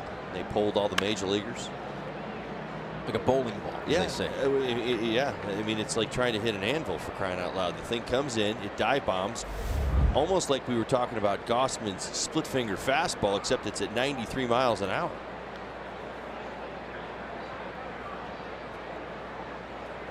When you think closer, you say, okay, well, that'll work, because if nobody can elevate, then you're not going to be giving up home runs or getting yourself in any trouble.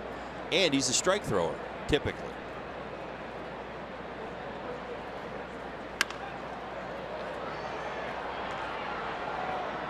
Well, there was a group, and I'm sure a lot of them wore orange. Although even nationally, they were thinking that Britton could or should win the Cy Young Award. What year was that? It was like about 2 years ago, 2-3 years ago, wasn't it? You're right. I'm looking up the exact day now, or the exact year. He finished 4th in the Cy Young in 2016. There you go. And there you go. I mean, it's just so much tumbling action. MLB at Bat is your #1 app for Marlins baseball. Customize your experience to catch every moment this season.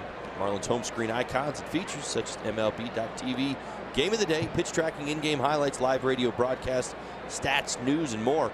Download MLB at Bat today.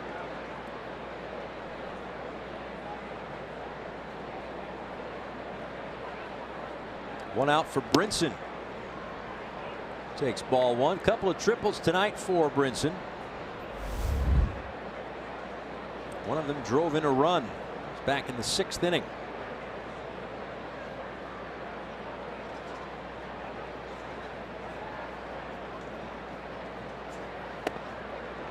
Yeah, I jumped in on this 2016 conversation. I kind of went back to look at his splits. So he threw just over 1,000 pitches in 2016. Threw the sinker 950 times. Oh, I mean, he's basically Mariano Rivera, right, in, you know, Zach Britton's body. And he throws the sinker as opposed to the cutter. But you see my point. Absolutely. It's the same pitch every time. He pitched in 69 games in 2016. Had an 0.54 ERA. 47 saves. Yeah. And broken his bat on the chopper to short. And Brinson's retired. A wide throw of the bag, but Joseph able to keep his toe on for the 2nd out. As I mentioned, 950 sinkers that season, 2016, finished 4th in the Cy Young. Hitters hit 157 against him. He gave up 1 home run that year. And of course, the year Rick Porcello won the Cy Young. Verlander finished 2nd, Kluber 3rd. Hey, sweatshirt's off for Urania. So between that and the fact that nobody's really throwing out there in the bullpen, I wonder if we might see Urania again in the 8th. Well, he's at a spot in the lineup he's dominated. Of course, I could say that it's just about everywhere. He's only given up 2 hits tonight. He's not walked batter. Ball and no strikes on Rivera. Rivera came in to pinch run for Miguel Rojas, who was hit by a pitch on the hand, and then the ball kind of bounced up off his hand, got him in the cheek. He left the game with a hand contusion, being listed as day-to-day.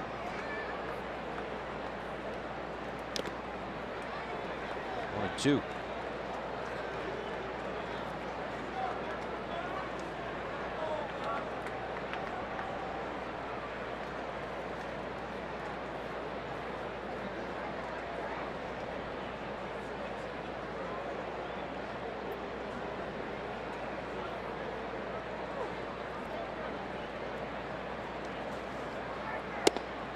Swung on and missed, strike 3.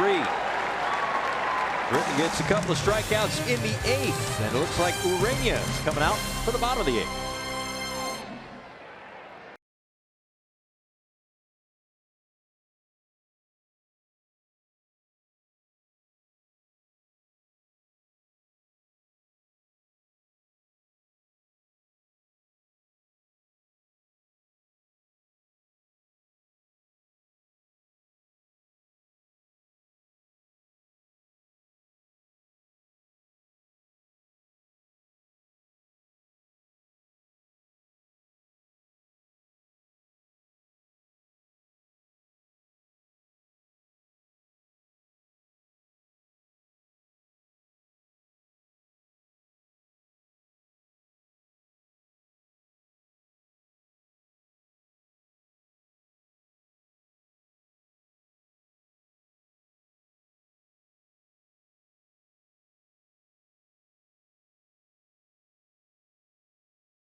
It's time now for T-Mobile's Hats Off for Heroes. Texas Rangers starting pitcher Cole Hamels is the player that we focus on today, hosting military personnel at Rangers games through Operation 35.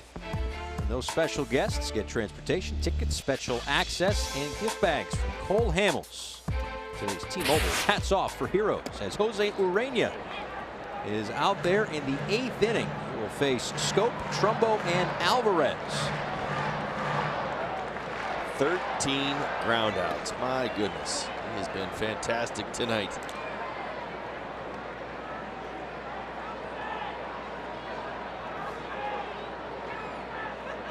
Well, in between innings, he said about 2 words to Don Mattingly, and I think it was something like, "Yes, I'm ready."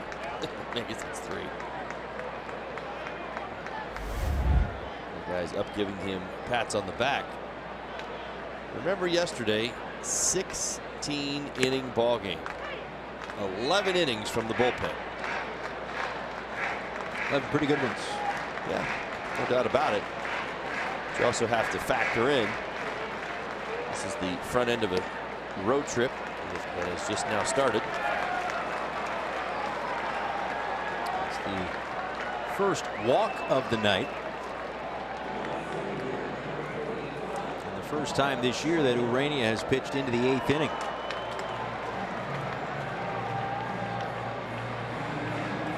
But he's kept the pitch speed up. The velocity has been there. He hasn't shown any, at least velocity signs of slowing down.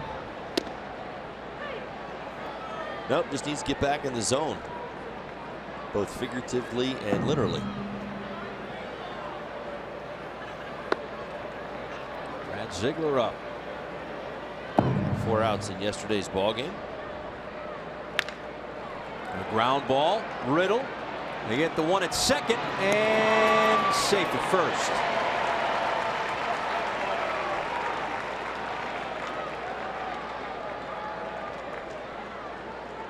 A slowish chopper. Riddle does a nice job to get the lead run. We've seen that a few times. JT having to throw on the run towards second base. He's been spot on with his location today. So Conley is starting to get up as well. Maybe he's getting ziggy with it. He might be. Looks like Ziggy, by the way. Let's see what he does right here. That one he kind of dipped a little lower. First couple of warm-up tosses, throwing a little more over the top than what we're used to. Loosen the arm a little bit, as Conley is doing right now.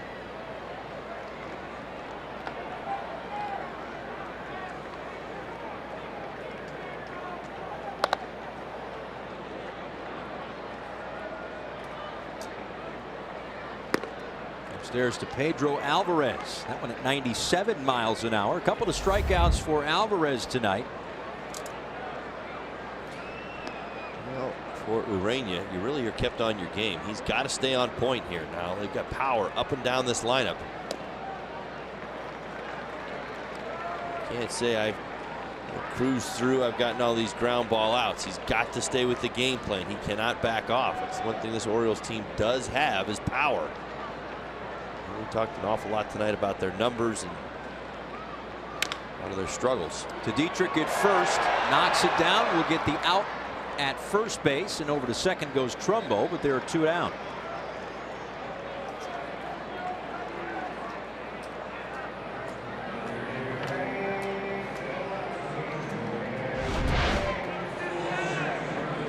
Ground ball to the right side, 2-hopper. It's a big hop.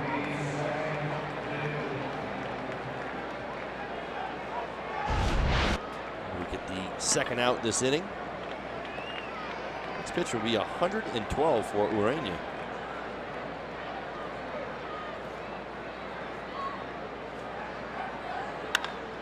On the ground, right side, Riddle with the shift retires Cisco for the final out here in the 8th inning as Urena is through 8 strong innings. Marlins with a 2-0 lead heading to the 9th.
Urania hiding out the Marlins dugout.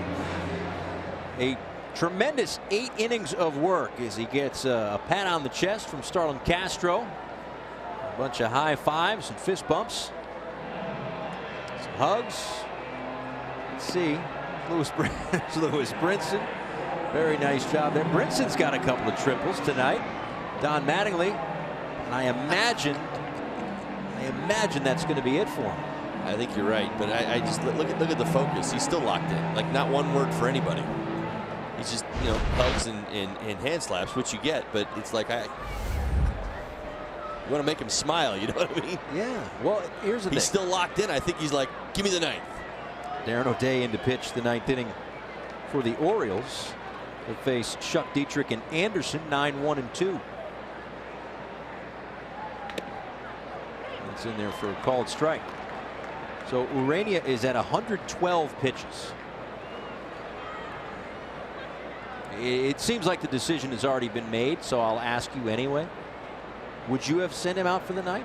Go batter by batter, or are you good with the 8? No, you trust Bear Claw. He's fine. He's at a number now that you can't really come back from. There's really no point in sending him there. Bear Claw. I mean, he's up. Do we need to? Yeah, I mean, to back it up with the evidence that I could give you on Bear Claw doesn't make sense. He went one. You know, Bear Claw only pitched 1 inning yesterday, so. I know we mentioned the 11. There's that smile. I knew we'd get it out of him at some point. I think he's finally come out of the zone. You get in that locked in the game face. The 1 inning for Bear Claw yesterday, again with the 11 innings from the bullpen. So a career best 16 groundouts. His previous high was 12. He did that last year, September 3rd, against the Philadelphia Phillies. Top of the order, Joseph, Jones, and Machado for Bear Claw in the 9th.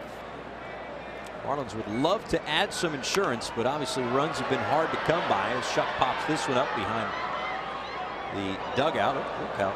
You got everybody good? Okay. That took a little bit of a tumble down there.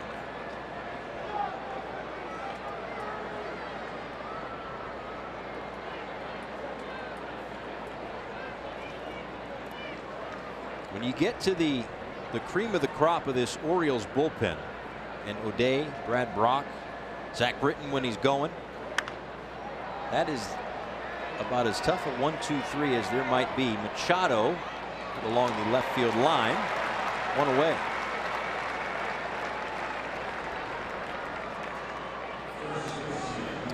But imagine the first topic of conversation on the WB Mason Marlins Live postgame show will be the night of Jose Urania. 8 strong innings, 3 hits, no runs. Craig Minervini, Gabby Sanchez. We'll also hear from Don Mattingly as the Marlins open up a 3-city road trip. Baltimore, San Francisco, Colorado, and of course this 3-game series against the Orioles. Dietrich fouls it away. Dietrich walked in the 1st inning. Fly out, a couple of ground outs. It was in that 1st inning that it seemed as though they had Kevin Gausman on the ropes. Back-to-back walks, but then a ground ball, a couple of strikeouts got the Marlins out of a little bit of trouble, or the Orioles rather, out of a little bit of trouble in that 1st inning. Miami finally broke through with an RBI single from Brian Anderson in the 5th. And an RBI triple from Lewis Brinson in the 6th inning. Other than that, it's been the pitching.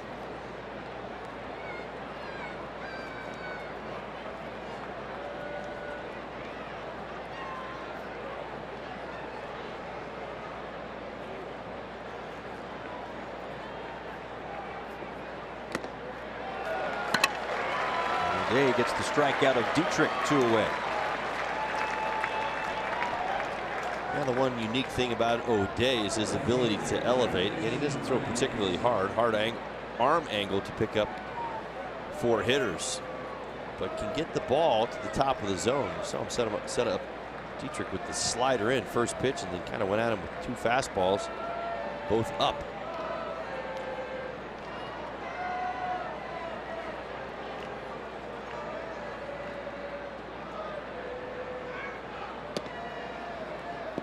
I mean, the velocity's a little bit different, obviously, but similar arm angle, arm slot to Brad Ziegler. Right.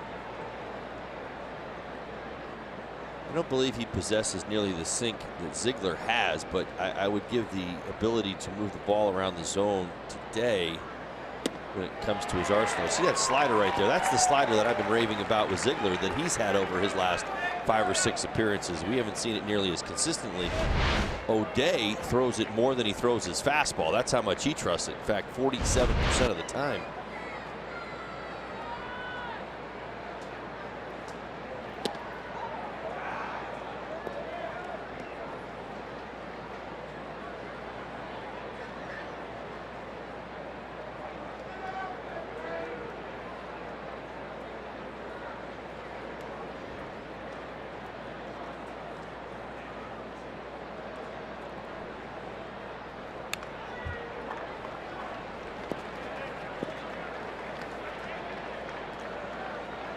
Anderson with another hit tonight. He entered the game hitting .373 in June. One of the players that if you haven't already, you can certainly go on to MLB.com and cast your vote to send Brian Anderson to Washington, D.C. for the All-Star game. I don't think anyone would disagree with you.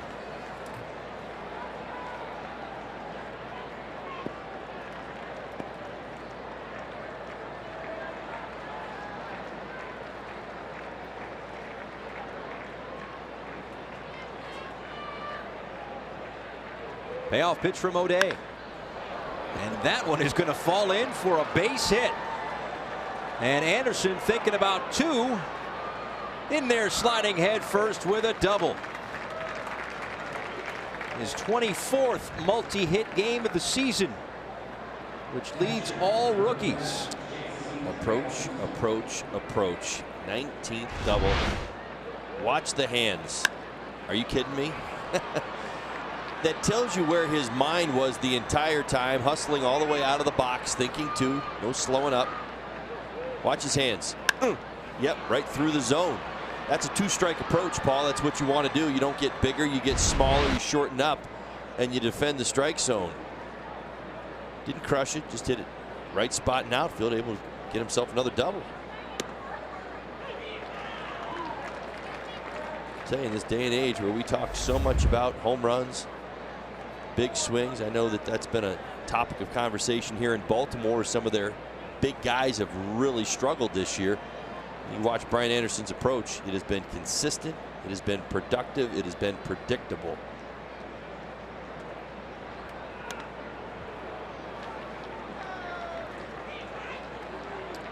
He entered the day hitting .244 with 2 strikes.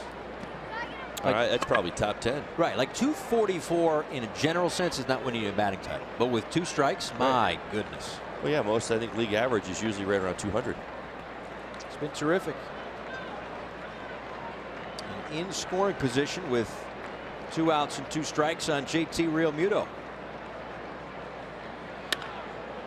He sticks the bat out there, flicks it out to right field, and ranging over is Mark Trumbo to make the catch. That one carried all the way out toward near the track. 8 strong from Urania. Merklaw's going to try to finish it off.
Baseball on Fox Sports Florida is brought to you by Southwest Transparency. Low fares, nothing to hide. By Sylvester Comprehensive Cancer Center, in pursuit of your cure. And by your South Florida Honda dealers. Terrific photography. Our entire photography group, photography team with the Marlins. Cato's here. Rob and Peter back home. You guys do a terrific job. There's Cato right there. Cato. Apparently it's a still photo of himself. Oh, look up. Look up. Yeah. Smile. Cato, of course, made the trip. Clearly, he's here. Made the trip, was taking some wonderful photos of us getting on the plane. And he's so good at what he does. He took a picture of me. I posted it on Instagram. People said I look like a GQ model. Not you, Holly.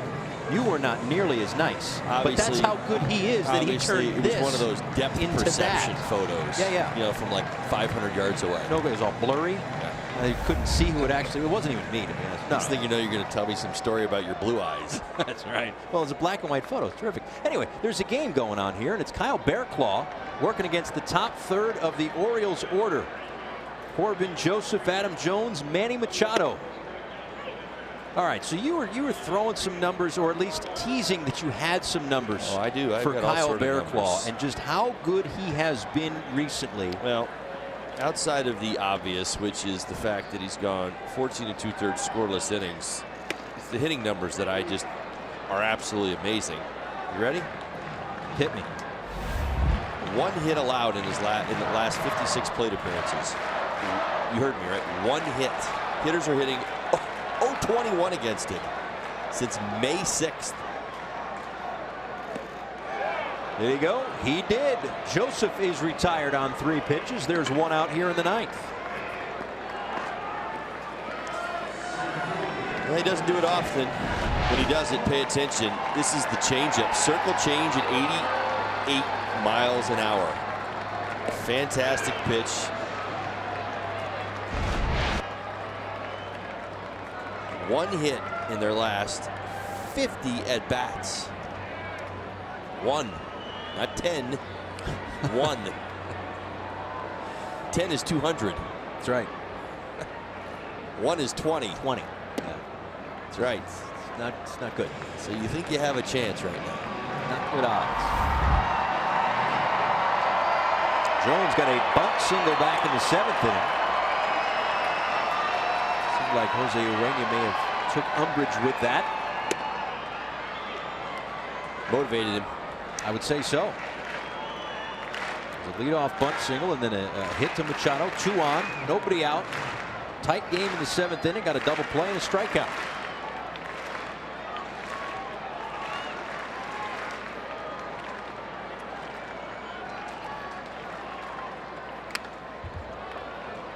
Tad late on that one.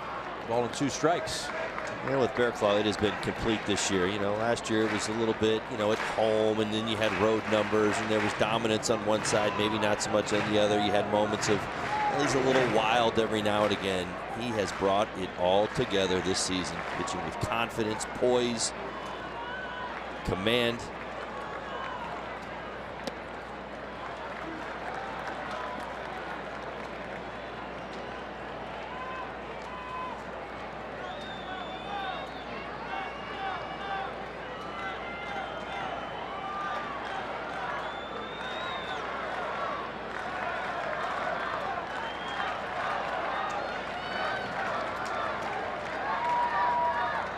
Balls and 2 strikes.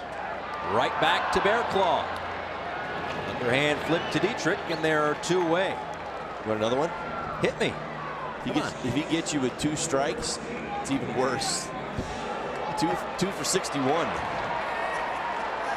I mean, I don't think people really come to you know, listen, I know late in games sometimes it's not, you don't compile the number of innings to, you know, to warrant attention. You know, your team's record has a lot to do with this. The Marlins are in search of their 27th win tonight. But Bearclaw has been so ridiculously on fire all season long. People around the nation need to know.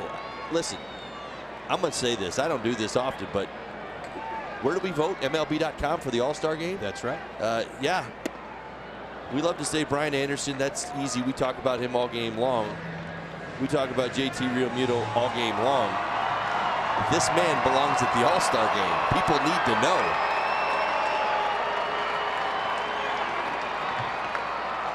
Oh, 1 to Manny Machado. 0-2. And if Holly's numbers are right, he can start packing up right about now.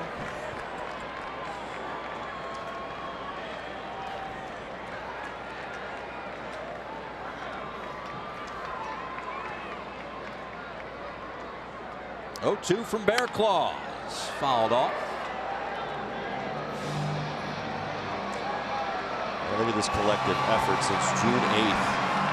And their National League ranks 135 ERA. They've been outstanding. Marlins bullpen, to kind of give you a backdrop to this, came in with a 5.09 ERA. That's on the season. So look at the improvement. Look how much better they have been pitching the last 10 games or so.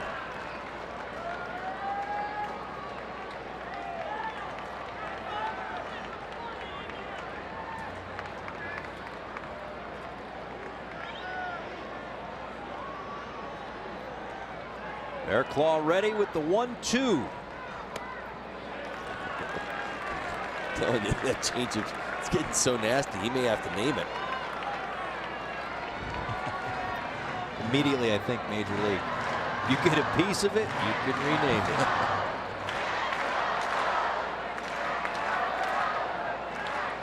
Just 1 hit allowed in his last 16 in the 3rd innings.